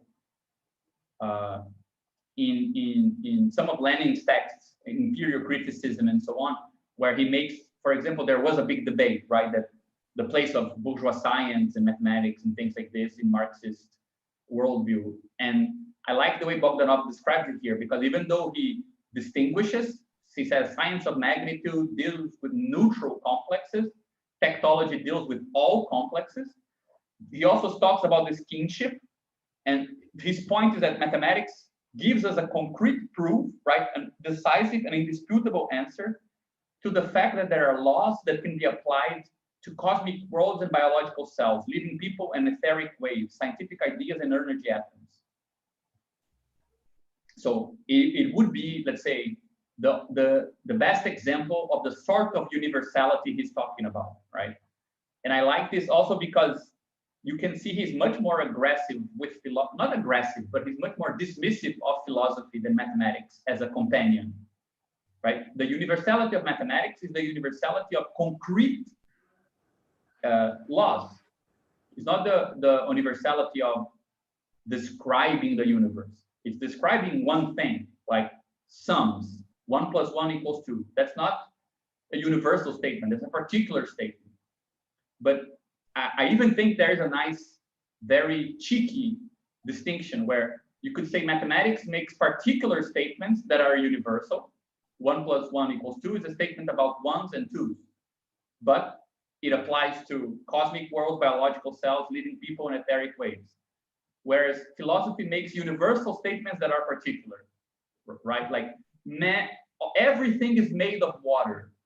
That's a universal statement about everything, but it's particular. Like that's like your opinion, right? You could say to, I don't know which philosopher said that, an Anaximander or whoever, right? So he seems closer to the mathematical form as a model for tektology than philosophy, which he claims to be something from the past, right? Yeah. It's very clear on page 61 where he, uses the Feuerbach thing, or that thing that Marx said about like philosophers want to explain the world, but the point is to change it. Mm-hmm. Right, and then he says that all like tektology replaces philosophy because it actually puts philosophical ideas into practice, and he says like there's no such thing as a philosophical experiment. Yeah, I must say I tend to be charmed by his idea. I mean, I really like philosophy, but I find it like I can kind of accept or understand the idea that there might be a historical closure to philosophy, and most philosophers today are kind of just trying not to die, like just survive the end of the species. Because he connects so closely philosophy to a particular moment in the division of labor, right? The idea that societies need to be small enough that they need to have a social division of labor so that there is specialization and new knowledge, but small enough that you can learn about all those fields to build a general philosophy. Otherwise, the particular form of universality of philosophy is not possible, right? Which is a sort of generalization from the knowledge, not from the practice. And I think that tektology tries to survive the end of philosophy, in his view, by not being about generalizing the knowledge. I'm not trying to know what the scientist knows, know what the tailor knows, know what the delivery guy knows. There's way too many knowledges in the world to be reconcilable, right? The things that remain universal are the laws that all these different practices will have to face when activities meet resistances, right? So it is more like mathematics in the sense that it's a particular topic. It's not talking about everything. There is no natural mathematics, social mathematics, mathematics of this and that field. There's only the regions of mathematical thinking that are all dealing with particular stuff, but that particular stuff can reappear inside other fields, right? So it is a sort of generality post-specialization, which is different from philosophical generality, right? When you had like natural philosophers, like Descartes writes on mathematics, biology, God, social life, psychology. You write about everything, but it fits into a book. Each thing, each topic fits. What we know about all these things fits into two separate little books. It's still a generalization or a unification that requires the size of the world to be relatively small, right? And he even associates that idea with the structure of empires, where you have a decentralized social life, but with a center that still has logistical capacity to control. And we already talked about how capitalist society is all about the breaking of that logistical barrier, right? You cannot have a center that rules by taxation, because logistically, ruling with military power alone has economic limits, right? Whereas ruling with the very dividing of society, what Marx calls anarchic structure of production, right, is a different form of organization altogether.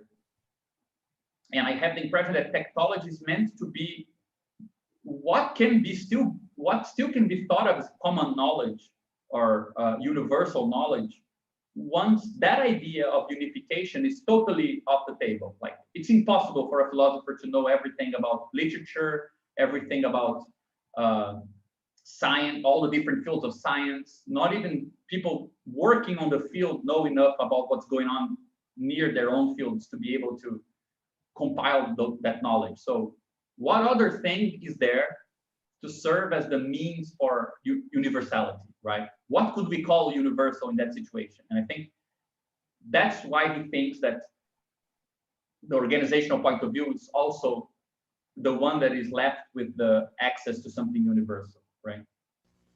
Just a stupid comment, but Barthes said that Leibniz was the last philosopher like that, that had all the knowledge. I totally agree. I would even say that he probably was the only one that actually really had knowledge. I mean, but you still have like Hegel writing encyclopedias, Kant writes on anthropology, theology. I mean, everyone we call philosophers, without a doubt, they tend to do that, right? Yeah. And I feel like there is actually a very nice because it's very vulgar and depreciative way of describing contemporary philosophers like Foucault, Deleuze, Derrida, Lacan, Zizek, and perhaps even Badiou. I think it's a bit different, but still, why not? Which is people, I mean, they don't want to write a philosophy about everything, but they think what they know kind of fits into all fields, So they can always practice that one move they have on anything you're doing, with the consequence that you always have the feeling that they're not really paying attention to any field in particular. So all politics should have this particular structure, but that's the same strategy with which they criticize science, they criticize art, they criticize whatever, right? So I kind of like the idea that we could imagine the sort of 20th century philosophy as an attempt to survive its own kind of historical anachronism, perhaps. I have a little bit the impression that in like a contemporary analytic philosophy, like I was reading this guy called Ladyman on naturalizing metaphysics, and the impression I have is that, like, I mean, the job he gives to philosophers, to a metaphysician, is basically gluing science, trying to unify science, but not through like this kind of like universal point of view of modern philosophy, but a much more like almost like a brick worker. Like he can only like look at a couple of special sciences and try to do some connections that are useful for the scientists. So it's, in this sense, it's a much more limited task for philosophy already. I really think that that's a good point, because I would say that analytic philosophy seems to accept, like, it's more humble, that philosophy in the time of absolute division of labor is also absolutely divided. Like, it's very humbly done in university departments. Everyone specializes on one or two things. It has the feeling that science, it kind of trusts that science is the only universal thing, so it wants to be close to science. Yeah. But it seems like they accept that this is the status quo, right? That ultimately you need to be kind of brick worker on one particular construction. And it seems like the universalist hubris stayed with the continental philosophy, which is still about saying something about everything, but it's constantly worrying about the fact that there is no everything. So it's like, ultimately it's also brick worker, but about one fact, like reminding everyone all the time that there is no totality. Why I mean, the analytic philosophers still think there's a whole thing, but it's science, not. Yeah, I would say that, like, it's okay not to say anything about totality because that guy in the laboratory, he's doing it. He knows everything, yeah. He knows it, yeah. Like the big other that. In this sense, I think that it's nice to put Badiou in this context also, because his position is precisely that philosophy cannot make any true statement, and you need to wait for the kind of ecology of movements of politics, art, and whatever to produce statements, and then you can do a sort of analytic gluing of those things, but you can't really talk about stuff. But it's still, compared with Bogdanov, it's much more optimistic about philosophy as we know it's surviving than Bogdanov is, I think. On the one hand, he seems to imply that for something like the philosophical ambition to survive, it will need to be able to make experiments, to make particular claims about particular laws that are universal, but are still particular, like they're definite. And that it will probably look like something very different, right? And I like the way that he also, I mean, he makes a very nice claim about Marx here as well. He says that concerning ideology, it's usually considered apart from the notion of social organization. Marx was the first to explain this connection, right? Explaining the relation between ideology and other parts of the social system, but not fully. He partially explained only one of its features, that is the dependence of ideology on the relationships of production as secondary forms. And he left the objective role of ideology in society unexplained. And he pretty much spells out that for him, ideology is just the set, he says here, ideologies are organizing forms for the entire practice of society, or what is the same thing, it's organizational instruments. I find this a very interesting definition of ideology. And it's interesting because I think it's a definition of ideology that solves one classic problem that we have, which is the Haiti revolution. If the Marxist theory was correct, and the Marxist in the vulgar sense, that ideologies are the expression of a mode of production, of a social form, the Haitian revolution would be very hard to explain, because how do you account for the fact that the ex-slaves chanted the Marseillaise and claimed to be Jacobins to beat the French? It seems like it's a problem, because if they identify with the emblems of the French, they should be, let's say, giving something to the French, right? But I remember when I was reading about the Haitian Revolution, it really made me think about that classic statement that Marx and Engels make in the German ideology, right? They say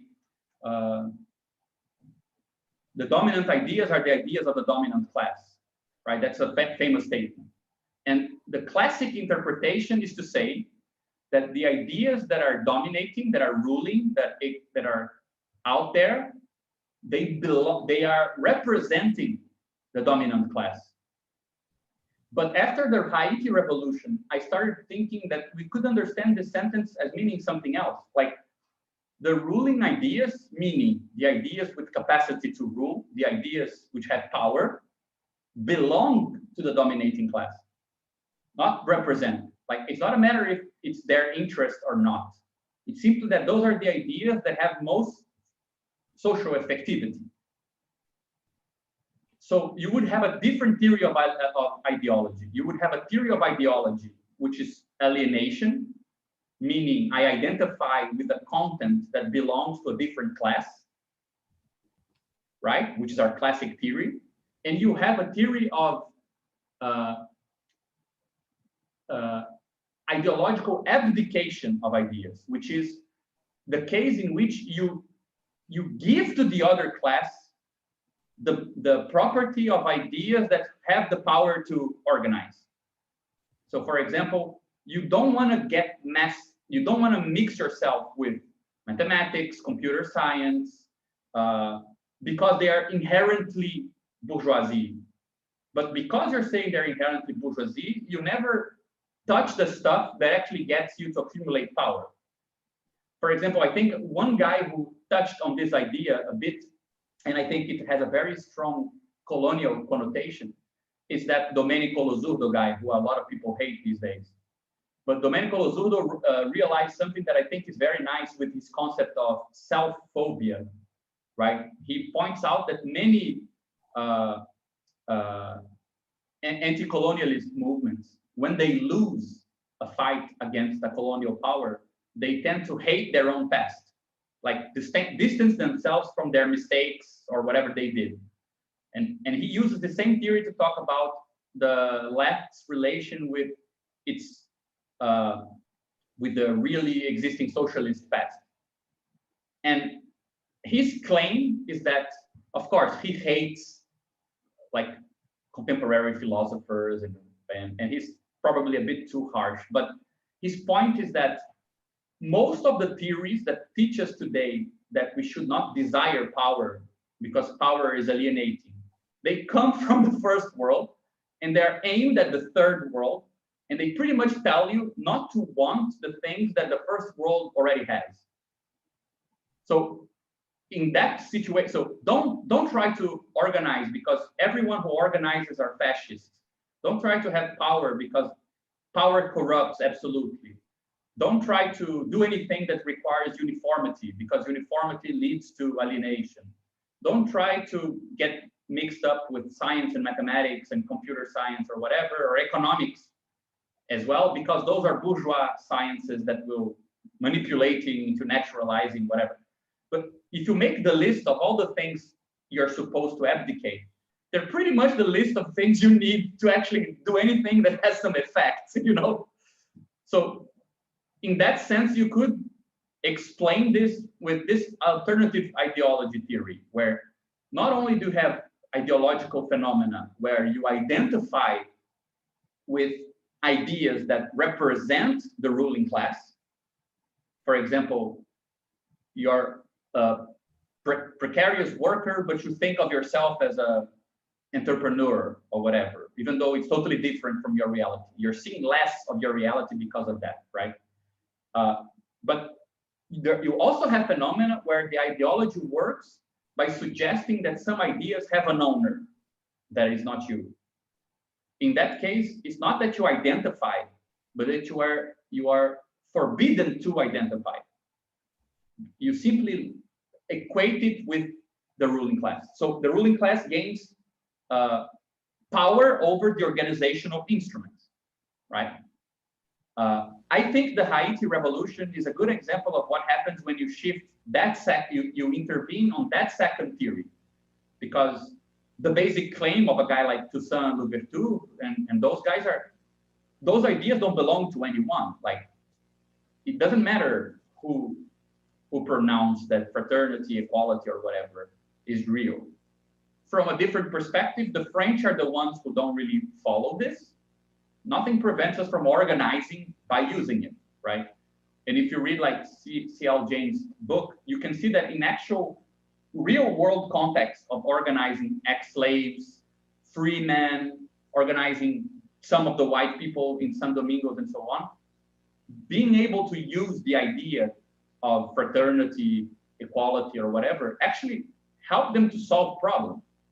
So rather than getting stuck on the idea that, for example, questions such as, should only slaves join the fight? Should ex-slaves who were freed by their masters also join the fight, or they represent the masters? That sort of organizational problem is solved by bringing an idea that supposedly belongs to the dominating class. So I think that the way that he presents this here, right, by saying that when you take the organizational point of view for ideology, ideology is actually a set of organizational forms. Sure, they might be developed in accordance to a certain society and therefore, in a certain sense, represent that society.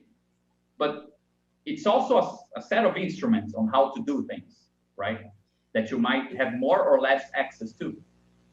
If we think that the central countries are using some stuff, some forms of organization from the peripheral countries, from the periphery, we can say that, I don't know how to say that, but it's like the form of organization of capital is really in the periphery, not in the central, like Marx thought. I don't know if it's clear. I cannot explain it. Yeah, but from what I understood, I think that it's a really good point, right? That today is a particularly good moment to understand this particular point, because we see that more and more this sort of peripheral forms of organizing social life are actually being transferred to the center, right? Yeah, yeah. It's like these techniques that you're talking about are in the periphery, not in the center.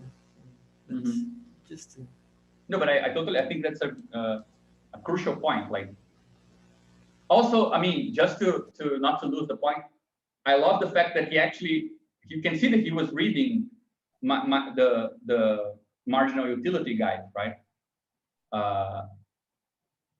Yeah.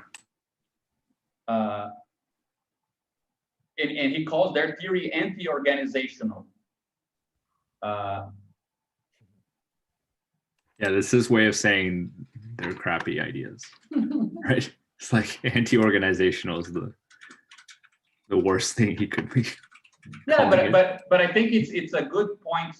I mean, like, now that I think of it, it can actually take us back to the original discussion on contemporary economy and Marxian standpoint, and also the complexity and social responsibility point of view. Because couldn't we then redescribe, because the way he describes it as anti-organizational is not just saying it's like, we don't care, right? He says it takes as its basis the subjective relationship of separate men to his individual needs, right? So I think his point of view is something like this, that marginal utility takes these things here to be disjunct, which are rational actors, right? And the market is the thing that does like this. So complexity is an effect of the market. The market is the thing that has some complexity level related to it, whereas individual agents don't. Whereas what he's trying to say, I think, in the corporation example is a good example, is that this is already the individuals are already kind of enchained together in complex interrelations, right? And then the market comes on top of this. So you cannot equate market with complexity, and therefore economy is the study of the laws of the market, because the greater source of complexity is social cooperation, and the market is a kind of thing that goes on top of that. Yeah, I mean, I completely agree with that. Yeah, it's like you're trying to explain. You're trying to set a threshold on the organizing principle, and it stops at the individual, right? There's no causal influence that you could ascribe to larger forms of organization if under marginal utility, because how do you describe the utility of a group? Although, I mean, formally, I don't think it's that hard to do that. Like, you could say that a group has utility as well, but then it renders the idea kind of meaningless, right? Yeah, but I think the point is what is called methodological individualism, right? This idea that you can depart from simple individuality and then build complexity from the mechanism called the market, that is the space of networking simple individuality. Whereas I think his point, and I think that this is how he describes, he redescribes the Marxist perspective, right? That the exchange of goods is not even it's an expression of the organizational relations amongst people in society, right? So organizational relations is a broader network of complexity than the market stuff. So I think this goes very close to what we were saying before, because it suggests that first, higher complexity is to be found in organizational relations and market relations. So it's the market view that now looks restricted and not the organizational one. Second, it also explains why you cannot separate economy from social life, because the actual networking is larger than the market, right? But it also remains interested in complexity, right? It's simply saying that the non-organizational view of marginal utility is kind of setting the frontier for what counts as part of this complex coordination problem at a wrong place.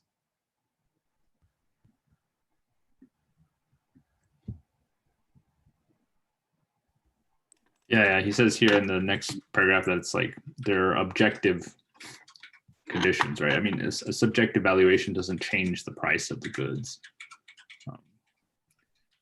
But the theory tries to force that by saying, you know, the aggregate of subjective valuations is what explains prices. Yeah, it's just as much a inference, a backwards inference. You could just say like whatever the prices are, that's what the aggregate subjective preference or valuation is, right? This paragraph here, I think it's very important, but I'm a bit confused by it, because it says the labor theory of value comes from the concept, originates from the concept of social organization of production. So stands on the organizational point of view, but then he completes that to this day, it is also not quite completely carried out. And the complete formal proof of its correctness is achieved only with further steps along the organizational route. I wonder what he means. An investigation of the conditions of mutual exchange under which enterprises are able to maintain and increase their share of work.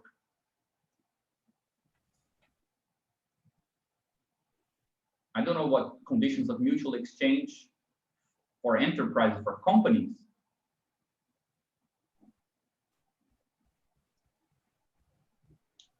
Yeah. Footnote besides.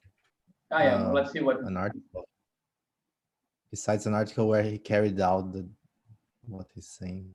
Yeah, I never read this. I'll see if I can find it. I know that he writes somewhere that you cannot explain capitalist society only with competition. You need to include a theory of cooperation between companies. That seems to make sense, for example, with what we spoke about before, that there was a trend since the end of the 19th century for leftist evolutionist theory to think natural selection both as competition and cooperation, right? And I know that he makes the analogy between capitalist competition and the law of selection later on. So if he is also thinking that selection is a sort of mixed bag of competition and cooperation, perhaps mutual exchange under enterprises, in which enterprises are able to maintain their share of work, might also relate to that. I don't know. I've never seen a theory of the cooperation between companies, so maybe that's what he means. I don't know. Anyway, I love that. This I think is a big topic, but I love that he writes 2 paragraphs on economic theory, and then he goes into the theory of sleep. I think we mentioned it quickly already. I'm just worried that we already are running late. I don't know if there's anything. I mean, he mentions Einstein as well. Yeah, one thing I struggled a bit is when I think it's on page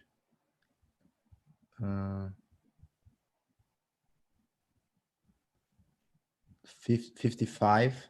Like, why does he makes this choice of, because he kind of frames it in a kind of like a naturalistic project, Tektology, like that what they should use as model as of the tools for technology is what the natural science gives you. So I mean, why doesn't he look that much into like real political experiments? Like he was living close to a revolution, and it's kind of surprising how little he talks about, like, because he also mentions like real experiments and how these are real examples of technology, and he struggles with like examples from biology with like artificial cells, but I don't know, I thought it was weird, like the lack of But it's funny that you say this, because I have been, the way that I understood his strategy is saying uh, that we should look for natural sciences to see what's missing also in social sciences, because he talks about abstraction in the case of experiments in natural sciences, uh, and then he says this, where is it, that in astronomy you have not only real experiments but mental experiments, and then he said here, in the social sciences, with the colossal complexity of their subject matter, a real simplifying experiment is so far only possible in exceptional cases. So he's measuring, he's not saying natural sciences will explain, but we should see what they do and ask, can we do it as well in social sciences, right? That's why I think what he says here, like, in what form should organizational science apply the abstract method? He says, the point is that although this science does not yet formally exist, organizational experiments do exist, right? So I think that his point is, this could not be this should not be philosophy. This should have experiments, and social sciences cannot yet provide direct experimentation because of the colossal complexity of societies. So the only place where we can find organizational experiments is in other places, and then you quote some of these guys, right? I don't know. I have the impression that it's not so much a matter of a naturalist project of, nature is the thing to be explained in the last instance, and this will explain everything else. Or we should describe societies from the natural standpoint or something like this. I think it's more the case that he's trying to, for example, if we take the part on Marx there, we're trying to develop what is not in Marx. But that further development requires some methods. Where are we going to take those methods from? Well, from the places where organizational sciences are more developed. They're more developed in the natural sciences. So we should look at them, not for the content, but for the method, right?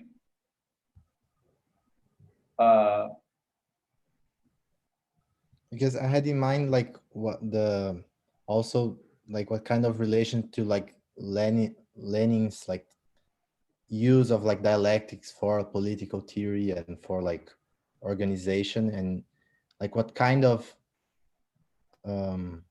political theory does his technology, what did he envision for an alternative political theory of organization coming from his theory as compared to like his and the way I mean this book was received by Lenin, and I don't know, I was trying to think about this, whether he thought like dialectics, like Lenin's view was kind of like a not too was it too weak for the kind of like organizational problems he had in mind, maybe. Yeah, I have the impression that there is it's a good thing to ask what dialectics actually does for political practice, right? I mean,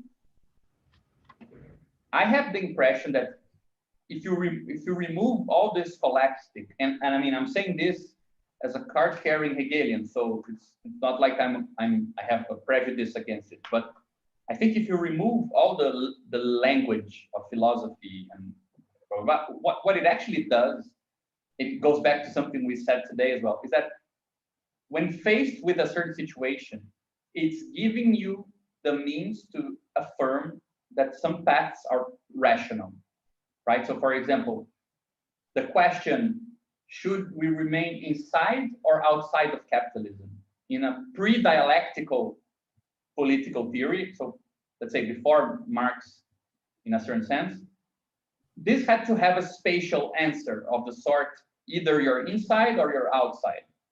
Either you're building something outside or you're inside capitalism. And Marx gives a solution that is very weird, which is to say, yeah, you can be inside, but there is something inside that points to the outside, right? There is something like an immanent negation.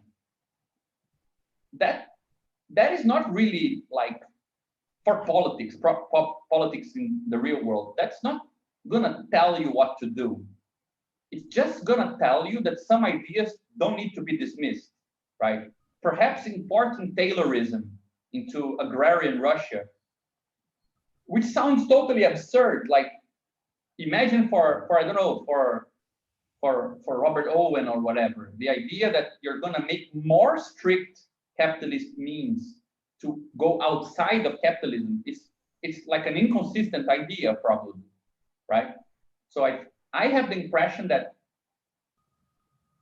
I mean, and my impression comes also from my militant friends, the ones that I feel like actually use any dialectical thinking in any actual sense that is not just talking about it, is simply saying simply believing that you can do opposite things with something, right? Like, I can use this and it will produce an effect that is contrary to what it's its function. Things like this, right? It expands the reach of what you accept as a viable decision, I think. Yeah, I mean, I have exactly this example in mind, like with Taylorism, like Lenin kind of justifies it kind of like by temporalizing the implementation into like we will benefit in a higher level, like later it will actually have a use that we cannot see right now because it works against, but in the next stage this will actually be working forward to our project. And while for Bogdanov, I think he was much more like worried about what was actually like the kind of like compositional effects that these choices were having. Yeah. I mean, that's why I don't think, what I think is profound in Lenin with regards to dialectics is saying, I cannot unlearn and relearn anything right now. Don't bother me, for fuck's sake. There's more important stuff. Like, I find that very profound, like to prefer to do some stuff rather than to get the best point of view that's not even developed yet. Like, you know, I can see the same thing happening with my friends who are, I don't know, sweating their heads with some serious daily political problem and then inviting people and say, "I come to our meeting, we're developing something." Fuck, you know, like, who cares?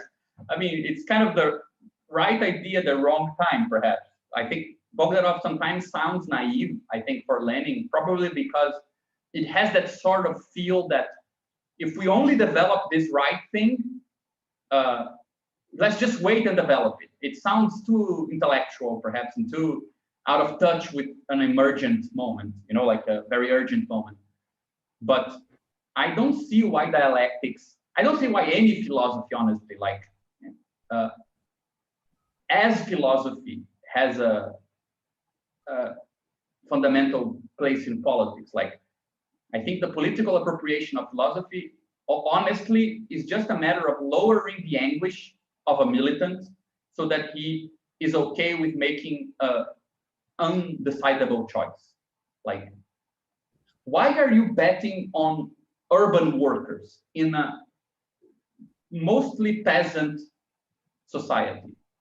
Like, statistically makes no sense. Like, there are more people in one place, less people in the other. Why are you betting on this? Like, or why are you betting on production, structure of production, rather than betting on morals?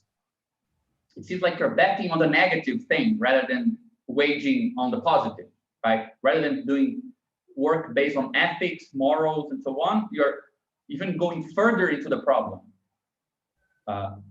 politically, I think this is justified by political effects. But for the militant, you can use philosophy to justify it to yourself. And that might be a good thing. You need this sort of thing. Why not? Right? You need to find a way to explain to yourself, why the hell are we organizing urban workers in a peasant country? It might be a good idea and you can see good effects, but it might be very anguishing, because how the hell do you explain that?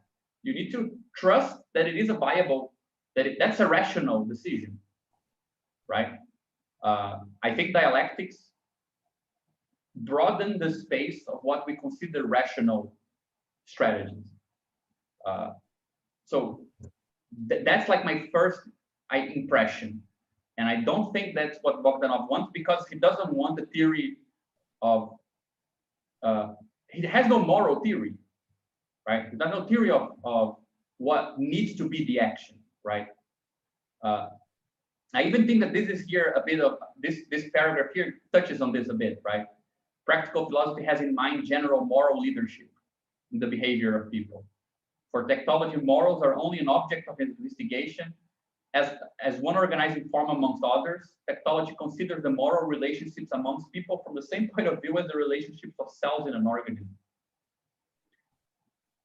And I think for the way I just described the place of dialectics is a kind of organizational point of view, right? It might lower our resistances to some course of action. Coordinates everyone, convinces everyone that this is an okay course. And I think that Lenin was probably right. It was the way that the Marx text arrived.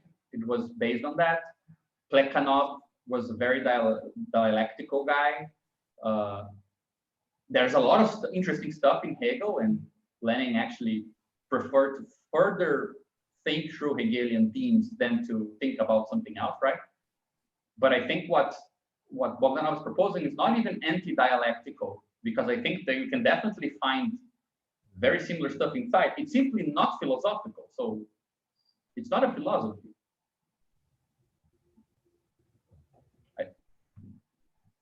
And for me, that's what makes this whole thing interesting. Like, for a very long time, every time we wanted to make a universal claim within politics, there is no political language for that. There's only a philosophical language, right? You need to kind of refer to humans, to morals, ethics, to what is good, and so on.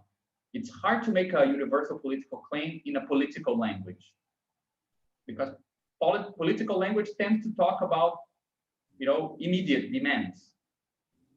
And I think that what he's trying to do in a certain sense is more to expand. I mean, ultimately, I think he's much more concerned with broadening a political language than, of course, he talks about biology, natural sciences, and making the universal science. But I totally agree with Lucas. I think in the end, it's the point of view of the workers. Like, it's meant to be the practical point of view of people who build and cooperate and coordinate stuff. And it's a matter of, I think, increasing the expressivity of that. Yeah, I mean, it gave so much energy to this idea of proletarian culture, right? The proletarian word. I really think it's very weird to think about what prole could be. I really think it goes back to the discussion we were having in the beginning. It probably is the proper name for the thing I was mentioning. Like, what would it mean for economy to be a sort of tool in the toolkit of political processes in general, in such a way that you already have the means to prepare what you're doing to connect it to other projects in a viable way, right? So imagine a world where once we start some political movement, the first things we think about are how will the production and reproduction processes that go along with that organization fit into other really existing leftist organizations. So you already come up with it, in a way that it fits into an ecology of other organizations. That's not direct political thinking. Like it's not a thinking directed to the aim of changing or getting some demand answered. It's a lateral concern as well, right? It's a concern of the form of the means of the action to which politics usually concerned with the end. So you were going to build something, like, for example, if we think about the platform we're trying to create, it theoretically facilitates that sort of thing. Because if you have a good idea of the organizational landscape, and you know some people produce things you consume, and you know some other people are offering some sort of service that you might need, you might connect your organization with that other organizations, which is an economic decision. It's not a purely political one of let's go and do what needs to be done, right? So yeah, I think in some that's sense, a good idea for thinking what product could mean, right? That's a culture, but like in a weird sense. Yeah, it's like a culture which already is actively involved in the scientific investigation of organizational science, right? Where it seems like not only do you have the specific aims of an organization, but the very fact of having an organization and interacting with other organizations is supposed to yield some like kind of scientific knowledge about organizations in general. Yeah, so for example, you're organizing something or some process took place. What would have to have been the way this was carried out so that in the end, you already will have the means to transmit that experience to other organizations so they don't make the same mistake. You cannot do things in the same way. You need to do them slightly different. Like it's a sort of culture. It's like talking about work culture, right? In companies, like, oh, you have to think like, what do managers mean when they're talking about culture in that sense? They are kind of telling you to learn how to think of yourself as part of something which is not yourself, right? And like, don't make decisions and don't only have them orally decided. You need to have it on paper so others can verify. That sort of kind of business culture, that's it's not a proletarian culture, but it's a sense of culture that I think it's similar, which has to do with the form of the steps you take, not so much the function, the purpose, right? But I think the critical like challenge is to how do you know that what you're doing is actually like organizing the right way and not organizing against yourself. So because I think maybe this first hypothesis of our group of being able to situate within what you do, like being able to situate capitalist forms within the space of what you're trying to do is probably the best way to defend yourself against what you don't want to become. So like if you can always evaluate how much you're reproducing capitalistic forms or how much you're working in some sense that you're not even perceiving. So I mean, I don't know, I'm thinking the ways that I don't know, syndicates can, like from many points of view, they are like working for the workers, but I mean, at the end of the day, they're doing work for the state to actually control them. So these organizations would have to be able to have some sort of immanent criteria to know what they're like, if it's about like building organizations. And so this is what I wonder. How do you? Yeah, I don't know, because I think again it goes back to this idea that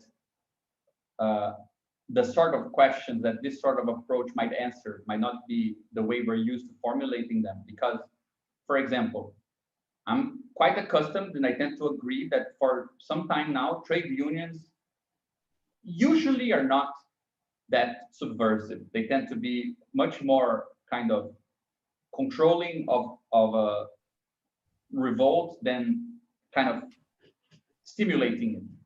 But one thing is to define this in terms of this is what they do. They resist, right? Some political activity.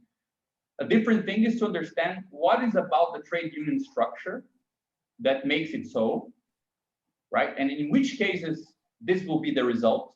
So for example, for clandestine organizations to get close to trade unions requires them to become more public, requires them to go under certain scrutiny they cannot, requires sometimes you to confront informal workers with formal workers, which have very different demands. And this might increase the resistance rather than lower, right? Or have a disorganizing effect. But I think is the labor organizations are, oh, how do I say that? Oh, the capitalism incorporates the labor organization to our own function, because they pick the organizations of the laborers and use this. For example, in the syndicalism, it's very clear that that's one book I have only in Portuguese. I have Capitalismo Sindical by João Bernardo and Luciano Pereira, and explain how the syndicates and the labor unions use the fundos de pensão, eu não sei como é fundos de pensão em inglês. Pension funds. Action funds to put this in the different companies. And now, for example, the Vale do Rio Doce company are property of workers of Banco do Brasil. I don't know, Bank of Brazil. I don't know how to translate that. For example, I think this is an important thing, and even the idea of Bogdanov of workers collaboration or workers cooperation in the Toyotism capitalism use that to improve the productivity, and I think it's important to think how the capitalism use that kind of things, I think. Yeah, but I think I totally see your point, but I just wanted to show how the different perspective on the same problem is, it doesn't change the political effect that this already happened.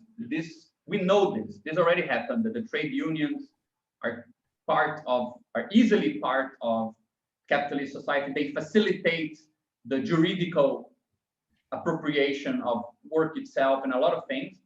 But I just wanted to show that this thing that he means about the organizational point of view can just be described from the standpoint of when you think about trade unions as the way they are organized and the way that that organization fits into a capitalist organization, you start having, the general effect might always, or the statistical effect might be that they work against movements. But it would be nice politically to explain this in a way that if you find, let's say, the last trade union that is still working in a different way, or that is still interesting, that you won't dismiss it before you look at it.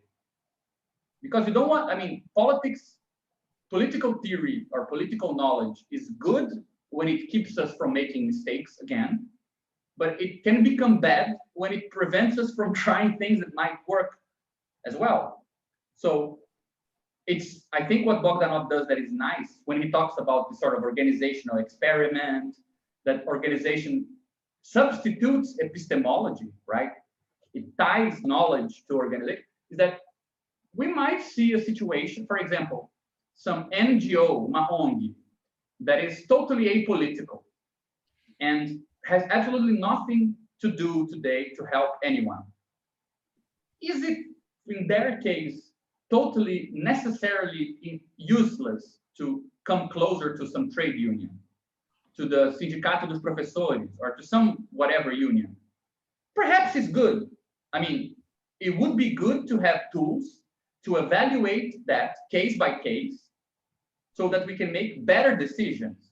And even in the case where it's confirmed that it's a law, no trade union is useful anymore, that we can actually explain the law, like say explicitly why, rather than simply historically that's the case, right? So I think that the organizational point of view tends to be, it might help to explain why trade unions can be get in the way of political progress or political process, but at the same time, it doesn't claim this in a way that you will no longer even look at them, right? Because we still need to deal in every situation with whatever is in every situation. So I think that the question you asked, Renzo, about, okay, but how can we know if we're going the right direction or against it? That's not a scientific question, that's a political question. Mm-hmm. And I don't think that it's precisely because there is no universal answer that we would need universal methods for sharing particular answers, right? Like, it's, for example, there are interesting Black movements in America that are doing interesting things, but they're not really working in a way that we would anticipate that has effects. We might assume that it didn't, right? Or new movements, for example, we're talking about, some people even call them non-movements, right? The yellow vests and all of that. Like, it's good to have an approach that doesn't require to make a judgment before you see the effects, and also is able to collect the effects without assuming that everywhere is the same. I think that view where systems and environment are always seen together, and it helps that sort of thing. The goal and the purpose and the effects of politics remain to be evaluated by the people involved. Like, you can't tell people, look, guys, this is not how it's done. I read in a book, this is how it should be done. It's not gonna work. But let's say you are in a situation where either you take the help of a trade union or you have no way to go forward. If you have a sort of philosophical theory, you will say this will necessarily go wrong. If you have an organizational theory, you might think that the risk in that particular case is valid. And if it works, it works. If it doesn't, you might learn something and others might benefit from your failure, you know? I think that's the sort of dynamics that this sort of theory might help.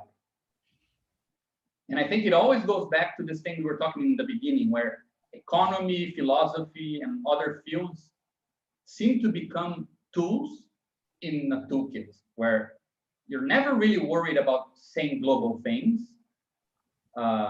This is how it should be done in all cases, or this is how everything works, like in an economic model of society.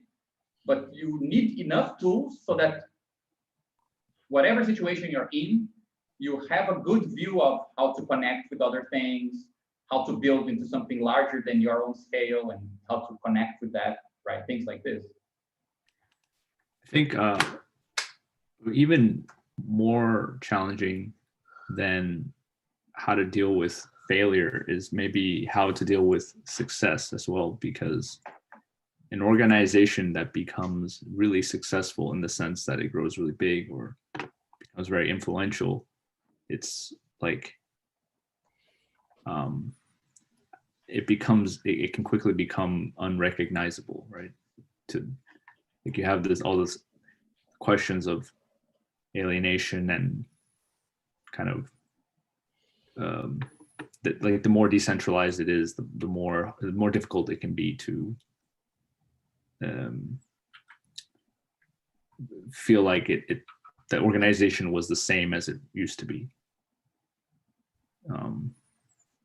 So when that happens, you kind of reproduce the same cognitive mapping problem that you have with capitalism, right? Mm-hmm. So I think that's something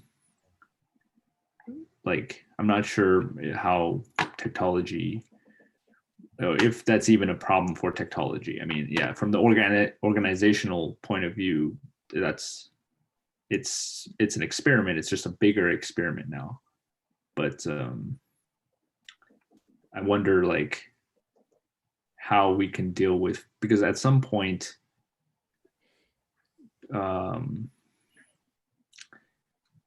you know, when we talk about like trade unions and so on, they're like examples of successful organizations.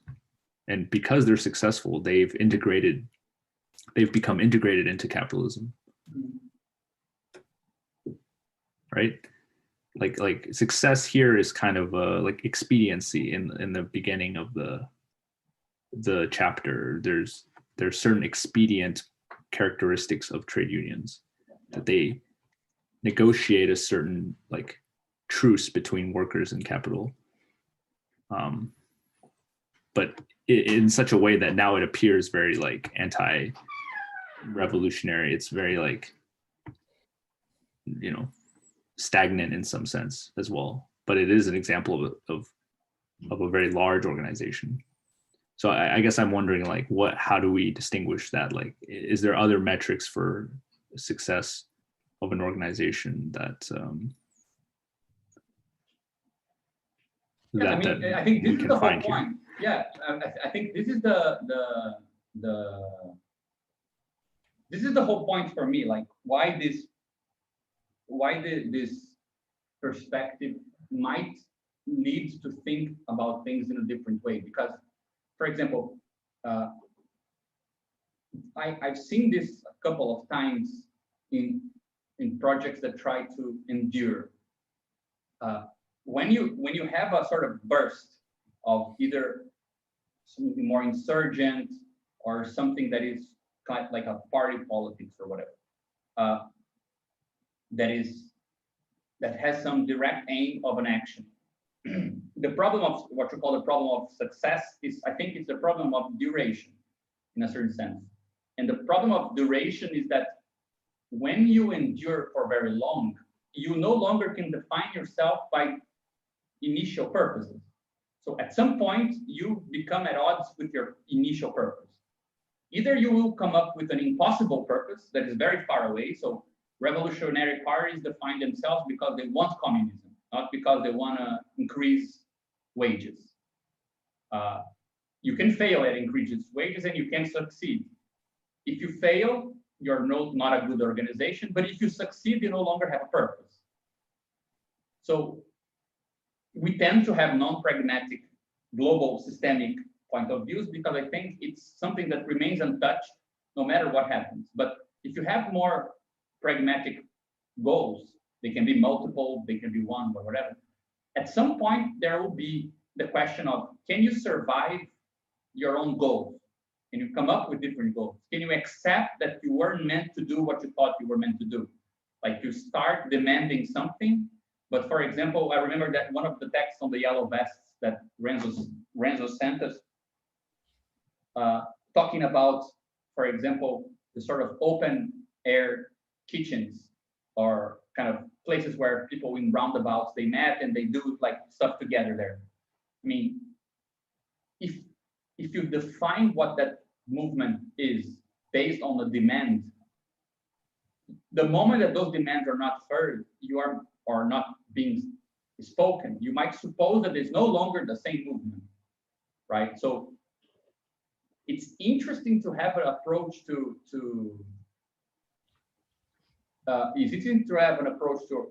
politics where organizations can end up doing something different than they thought they were meant to do.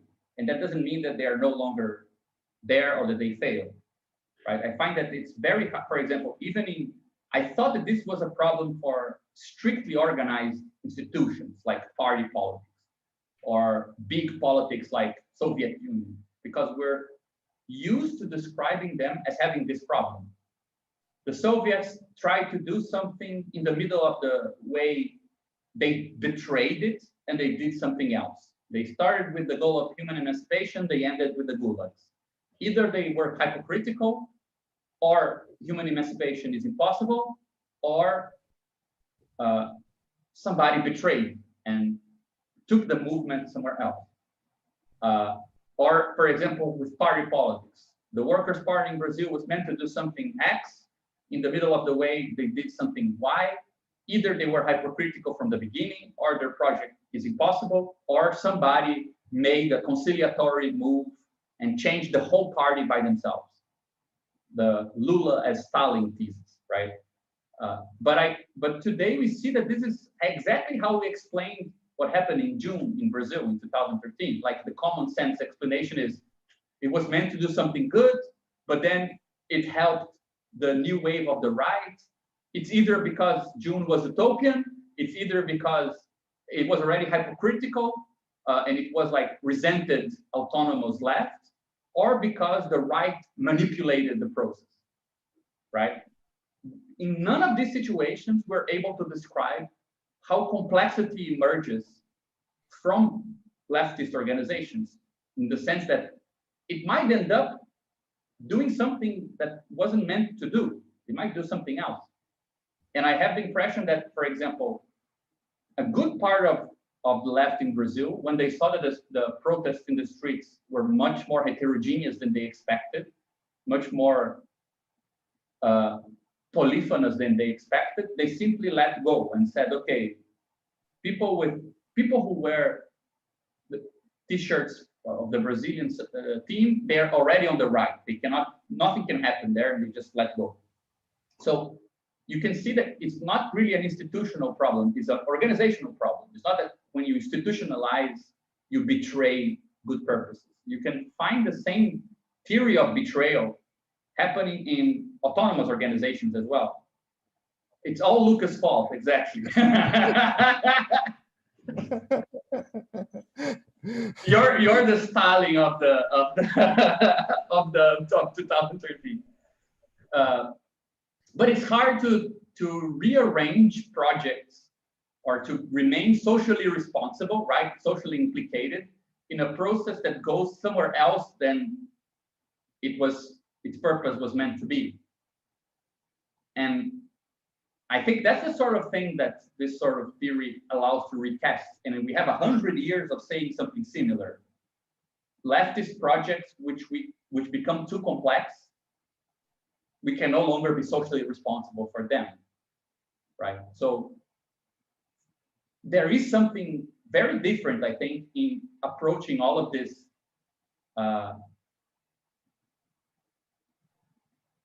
in a way where you can assume before it starts, right, that you cannot control, right? I think it's something I remember talking to you, Renzo, and the friend of yours, I forgot his name now. Fred, yeah, about this sort of what is a political thinking that goes together with uncontrollable social movements, right? Yeah. And I think that this fits very nicely. Like, we should have means to navigate something we cannot control, and if you cannot control it, it means that identity cannot come from purpose, because that's precisely the thing you cannot say beforehand what it is, right? So I don't know. I really think that there is a politics that goes with Tektology, but I think it has a lot to. That's the sort of key problem in the center, you know. But I think it answers strange questions. I'm not sure if we have the protocol to pose the questions in that way, because tendency the question is, I want X to happen, X needs to happen. That's real politics. Everything else is not real, right? Whereas the idea that you need to navigate something that you cannot control, but that doesn't mean it doesn't have a form, right? It doesn't mean you cannot recognize a continuity, even though purposes change, right? I think that's my point. In the field of morality, I feel like capitalism has an advantage, not because it's more moral, but just because it obfuscates the chain of causality, right? Like, you buy something here, you don't. I mean, it's contributing to destruction of the planet or slavery somewhere else, but you don't. Money erases that chain of signification, right? Mm-hmm. So capitalism has an advantage because anything bad that happens there is like completely, it appears completely spontaneously. But if you have an organization and it goes out of control and it has some bad effects, it's like, you know, it goes back, you trace it back to like, oh, corruption, or you know, some crazy person took over and it's like now it's a dictatorship, or yeah, it's sold out or whatever, right? So from the moral standpoint, and I know from Bogdanov's perspective, this Tektology is amoral, right? It doesn't measure organizations that way, but it's no, but I think it has everything to do with that, because I think we could simply say that morality becomes causality in a certain sense. It's not like Spinoza, but it's like, yeah, man, you want to do this. I'm not going to tell you you shouldn't, but this is what it costs to do it. Like, this is, you know, you have more knowledge about, or a better perspective on the actual terrain. But where you want to go is not something that Tektology would be able to say exactly. Like, if it is an experimental project, we need to test the walls. Like, it's if you're in a building in the dark, so you might, okay, you have some past stuff that can help you, but you still kind of need to navigate uncharted territory, right? Society is way too complex for you to have a complete map. So walking around is also completing the map a bit. But I totally agree with you. I mean, that social responsibility versus complexity thing I was talking about kind of explains this, because capitalism can be loosely associated with concentration camps, famines, and things like this, but nobody makes the social responsible relation, right? The idea is that people were just acting on their own interests, and by chance, there was a housing crisis that made, I don't know how many people unemployed. Like, there are too many veilings in the process for the generative effect to look like it has a cause. Whereas socialists tend to make themselves the cause, like they want to be social responsible. But they don't think things are complex. So when things go wrong, they already made themselves responsible. So you need to answer for every fucking bad, right? Like, it's almost the opposite. Like, it's hard to find Soviet historiography that accepts the fact that if you're trying to run a country that is like the country with the largest amount of hungry people in the world at the time, it's gonna be very messy. Like, you cannot control it, right? But the very ideology that went along is an ideology of control. So you kind of have no excuse on the other side, even if you didn't cause it, right? Exactly. Yeah. If you look at the body count of like, oh, Soviet Union or Maoist China, right? It's like, yeah, but capitalism doesn't have that body count. Like, I mean, it doesn't count up the same way. Like, every death that's ever happened is essentially a capitalist death, right? Because like, if you think about the span of time that you know, China and Soviet Union were around, it's only a small blip but we don't keep that count in for capitalism. So I mean, I see that as like a challenge in how we map, like you said,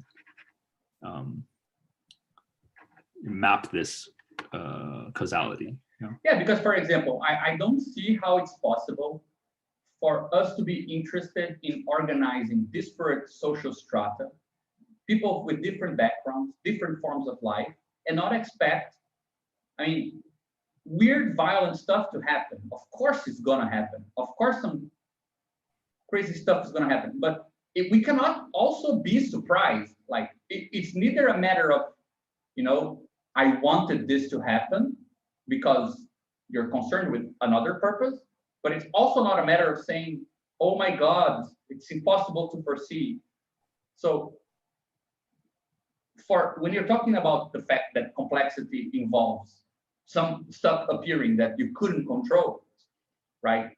You end up having to develop, if you want to have a discourse on social responsibility and a practice that includes complexity, you need to totally reshape how you talk about unwanted collateral productions, right? Where you can both say things like, yeah, this is, I mean, I cannot control this. Nobody can control this. This happens, you know, it's not a good thing. I can be against it, but at the same time say, yeah, man, what sort of thing are you expecting that happen? I think that there is also an effect on how we address this sort of issue of what we can be responsible for and what we cannot. And that issue I was talking about, that there is a certain theory of ideology that can be described in terms of instruments we cannot touch, right? Or that we assume that we cannot touch. I think it's also part of it goes in that direction, that most of the instruments that are not supposedly not interesting politically, most organizational instruments that are not interesting politically are the ones that increase complexity very fast, right? I mean, so it makes sense for our identity as being the socially responsible party that we shouldn't want to mess with stuff that makes weird effects appear. Like, why would we want to? It's fine if there are many autonomous organizations around the world. I have nothing to do with them.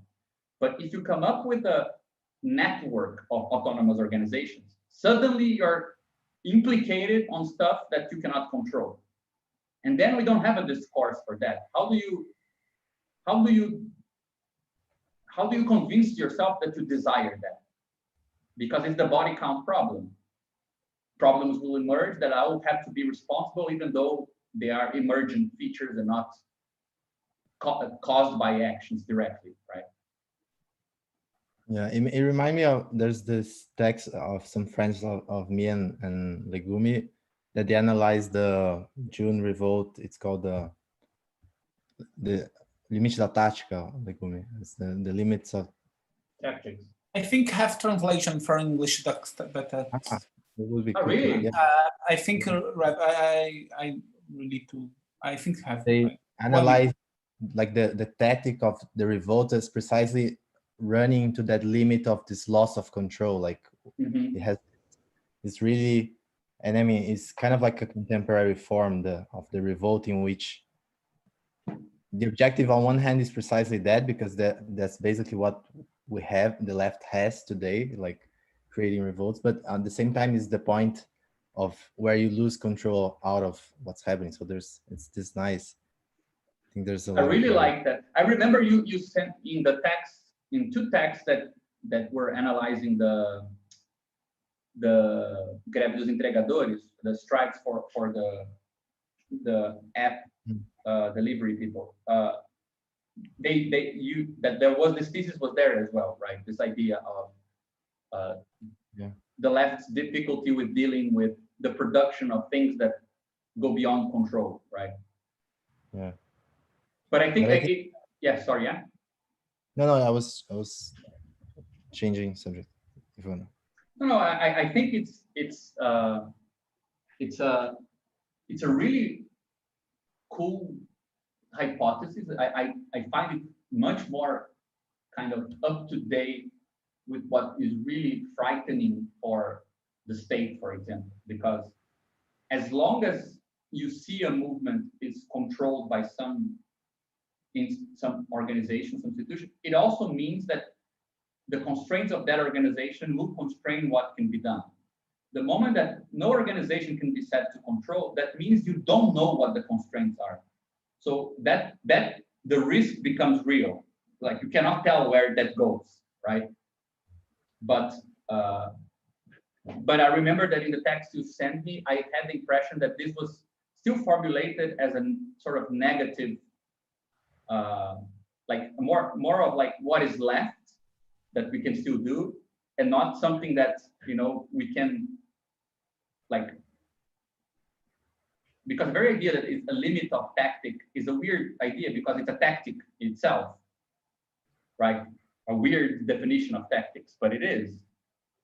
So to give a positive description of this, I think it's very interesting, very challenging thing as well. Agora tem ninguém falando inglês aqui para falar português. Português.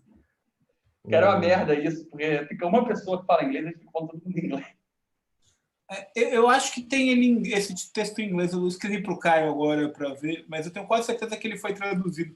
Eu sei que para o francês ele com certeza foi traduzido, saiu num livro lá, mas eu acho que para o inglês também.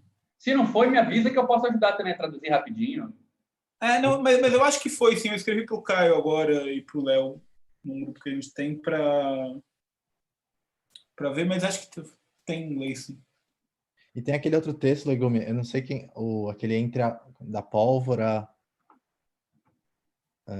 sabe? Aquele que é onde pólvora? Não. É a pólvora. Pô, não duvido que tenha sido você que escreveu. Eu? Não, eu não escrevi nenhum texto que chama Entre a Pólvora. Não tem uma pólvora? Não, é uma análise sobre a burocratização, tipo, é assinado pelo Passa-Palavra, que circulou. Barril. Não, barril, pode ser. Não, tem um que chama Buroácrata, que é uma análise Não. sobre a burocratização que eu fiz com o Groucho há muito tempo. Pode ser, se não sei. A Isadora mandou faz pouco tempo, mas assim, era uma análise sobre algumas, tipo, escolhas organizacionais recentes no movimento.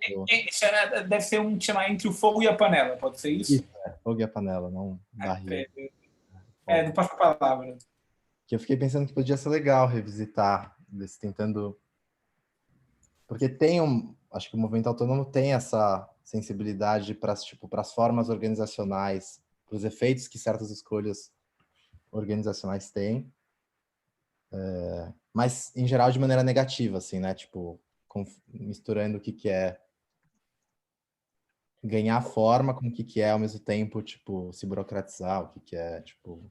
Não é nenhum dos textos, então, porque eu lembro de alguma coisa com pólvora, ou estopim, alguma coisa assim, num dos textos que eu li, que você me mandou, pelo Passa-Palavra. Mas não deve ser nenhum desses, então, né? É isso que eu tô falando aqui. Esse aqui, ó. Achei. Não li esse, não. Mas... Pô, vou Mas ler. de qualquer jeito, acho que pode ser legal revisitar esses problemas meio clássicos clássicos da organização de esquerda, né, sobre a luz de... Eu acho, cara, eu não sei, assim, eu acho que seria muito legal a gente conseguir construir algo... Assim, primeiro que é raro ter qualquer estudo de caso de um processo político onde a gente consiga descrever alguma coisa que foi para um caminho que ninguém pensou e que não dá para colocar na conta de um desses termos clássicos que a gente tem, tipo, burocratizou, traiu, descolou da base. Porque todos os termos que tem para uma organização que vai num caminho diferente dos organizados são termos, assim, depreciativos, no sentido de ou são morais, ou são... Né? Assim, os que eu conheço, ossificação, sugere que a organização travou e os organizados perderam o efeito, né? Burocratização vai mais ou menos na mesma direção. Trair um movimento, sugere que a organização para de representar e passa a representar outros interesses, né? Oportunismo, que também implica um certo moralismo de alguma parte, né? Traição é muito moralista, né? Nossa, é muito moralista, né? E também, assim... Mas descolar das bases, eu acho, é organizacional ainda, né? Porque, em geral, tá Não, ligado... eu não estou falando que nenhum desses está errado. Existem situações onde todos os termos fazem sentido. Burocratização, eu acho que em alguns é muito usado como xingamento, mas é uma análise que pode ser técnica, a burocratização. Eu concordo total. Assim, eu não acho que nenhum desses termos é à toa. Tipo, todos eles têm uma razão de existir. O que eu acho estranho é que não exista nenhum que descreva um processo que há um desvio de um propósito, mas o sentido do desvio ainda não está decidido. Tipo, era para ser X, não foi X, foi outra coisa. Mas essa outra coisa, quem disse que ela não serve? Tipo, eu não conheço um termo que descreva isso, entendeu? Isso eu acho estranho. Tem também erro de direção, erro de direção, mas também implica ter errado, né? Mas tipo assim, um redirecionamento.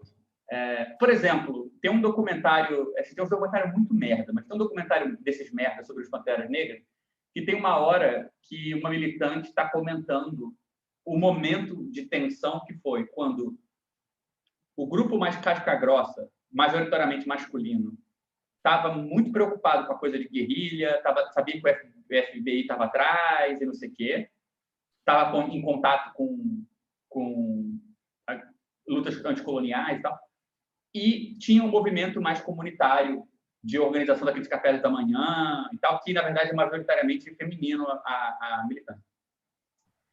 E ela fala uma hora, tipo, que é claro que os Panteras não foram feitos para fazer café da manhã, mas que eles estavam vendo que isso tinha um efeito, e ela tenta dizer que a coisa que estava na cabeça dos caras desde o começo, que era estar armado, protegendo da polícia, que era esse antagonismo, o povo negro e a polícia, né? Que esse antagonismo estava ficando em segundo plano, e o antagonismo entre quem dá comida, o Estado ou a gente, estava ficando no primeiro plano. E é engraçado que se você lê as cartas do...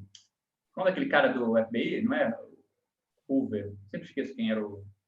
O Hoover era o presidente, foi o diretor do FBI durante quase a existência do FBI toda. Então, é o Hoover, Tem uma carta, um memorando do Hoover, que eles mostram esse documentário, é um documentário da PBS, que mostra que, assim, eles pensavam assim, cara, o Panteras Negras está incomodando porque eles estão dando um café da manhã e a gente vai poder derrubar essa organização fácil porque tem uns caras armados, é só infiltrar alguém e pronto, um tiroteio matou. Tipo, o que na avaliação de uma galera era a parte forte, para o FBI era o ponto fraco. E o que parecia uma coisa colateral, que era o café da manhã, e toda a estrutura de apoio social, era o que incomodava, porque tinha um efeito político muito negativo. Tipo, não registrava publicamente como uma ação condenável. Então, e aí? Né?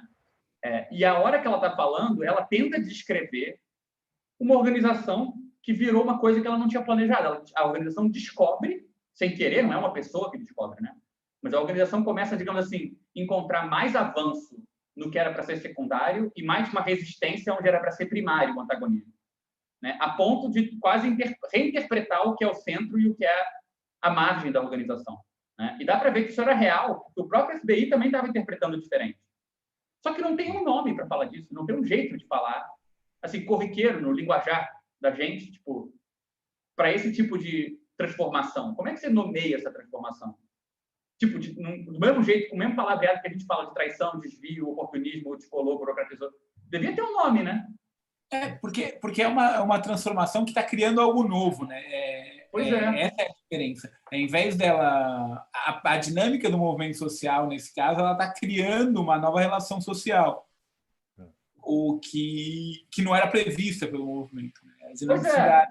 Mas aí eu fico com a minha pergunta aqui, escrota, que é: quantas vezes será que isso não aconteceu e a gente chamou isso de traição? Ou de desvio oportunista? Ou de sei lá o quê?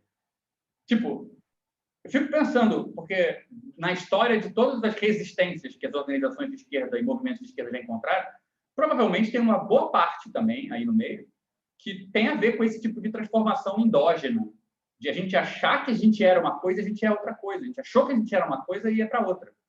Né? E, tipo, esse processo, ele não tem não tem, assim, uma cultura para navegar ele, uma cultura política, assim, chão, que não é para ser, tipo, sentar e falar, galera, é uma relação social, porque se você falar isso, ninguém vai entender, né? Tipo, não é de dentro que você está falando, você tem que parar e olhar de fora e analisar, mas, tipo, de dentro a gente consegue falar. Tipo, porra, aquele dirigente está, obviamente, tipo, olha o dirigismo, né? Olha não sei o quê. A gente consegue falar essas coisas. Então, tipo, tem uma parte da cultura política que eu acho que assim, é uma coisa muito chão, não é um negócio de análise teórica distante. É realmente poderia se chamar de uma questão cultural, assim, né? Tipo, num sentido bem brega e qualquer. E, caraca, como é que a gente... Mas também tem a ver com a tradição de esquerda a se constituir como uma tradição negativa, né? De crítica, tipo... Então ela tende a ficar quieta quando a coisa está indo dando certo, e aí quando der errado você fica frustrado, você não fica muito...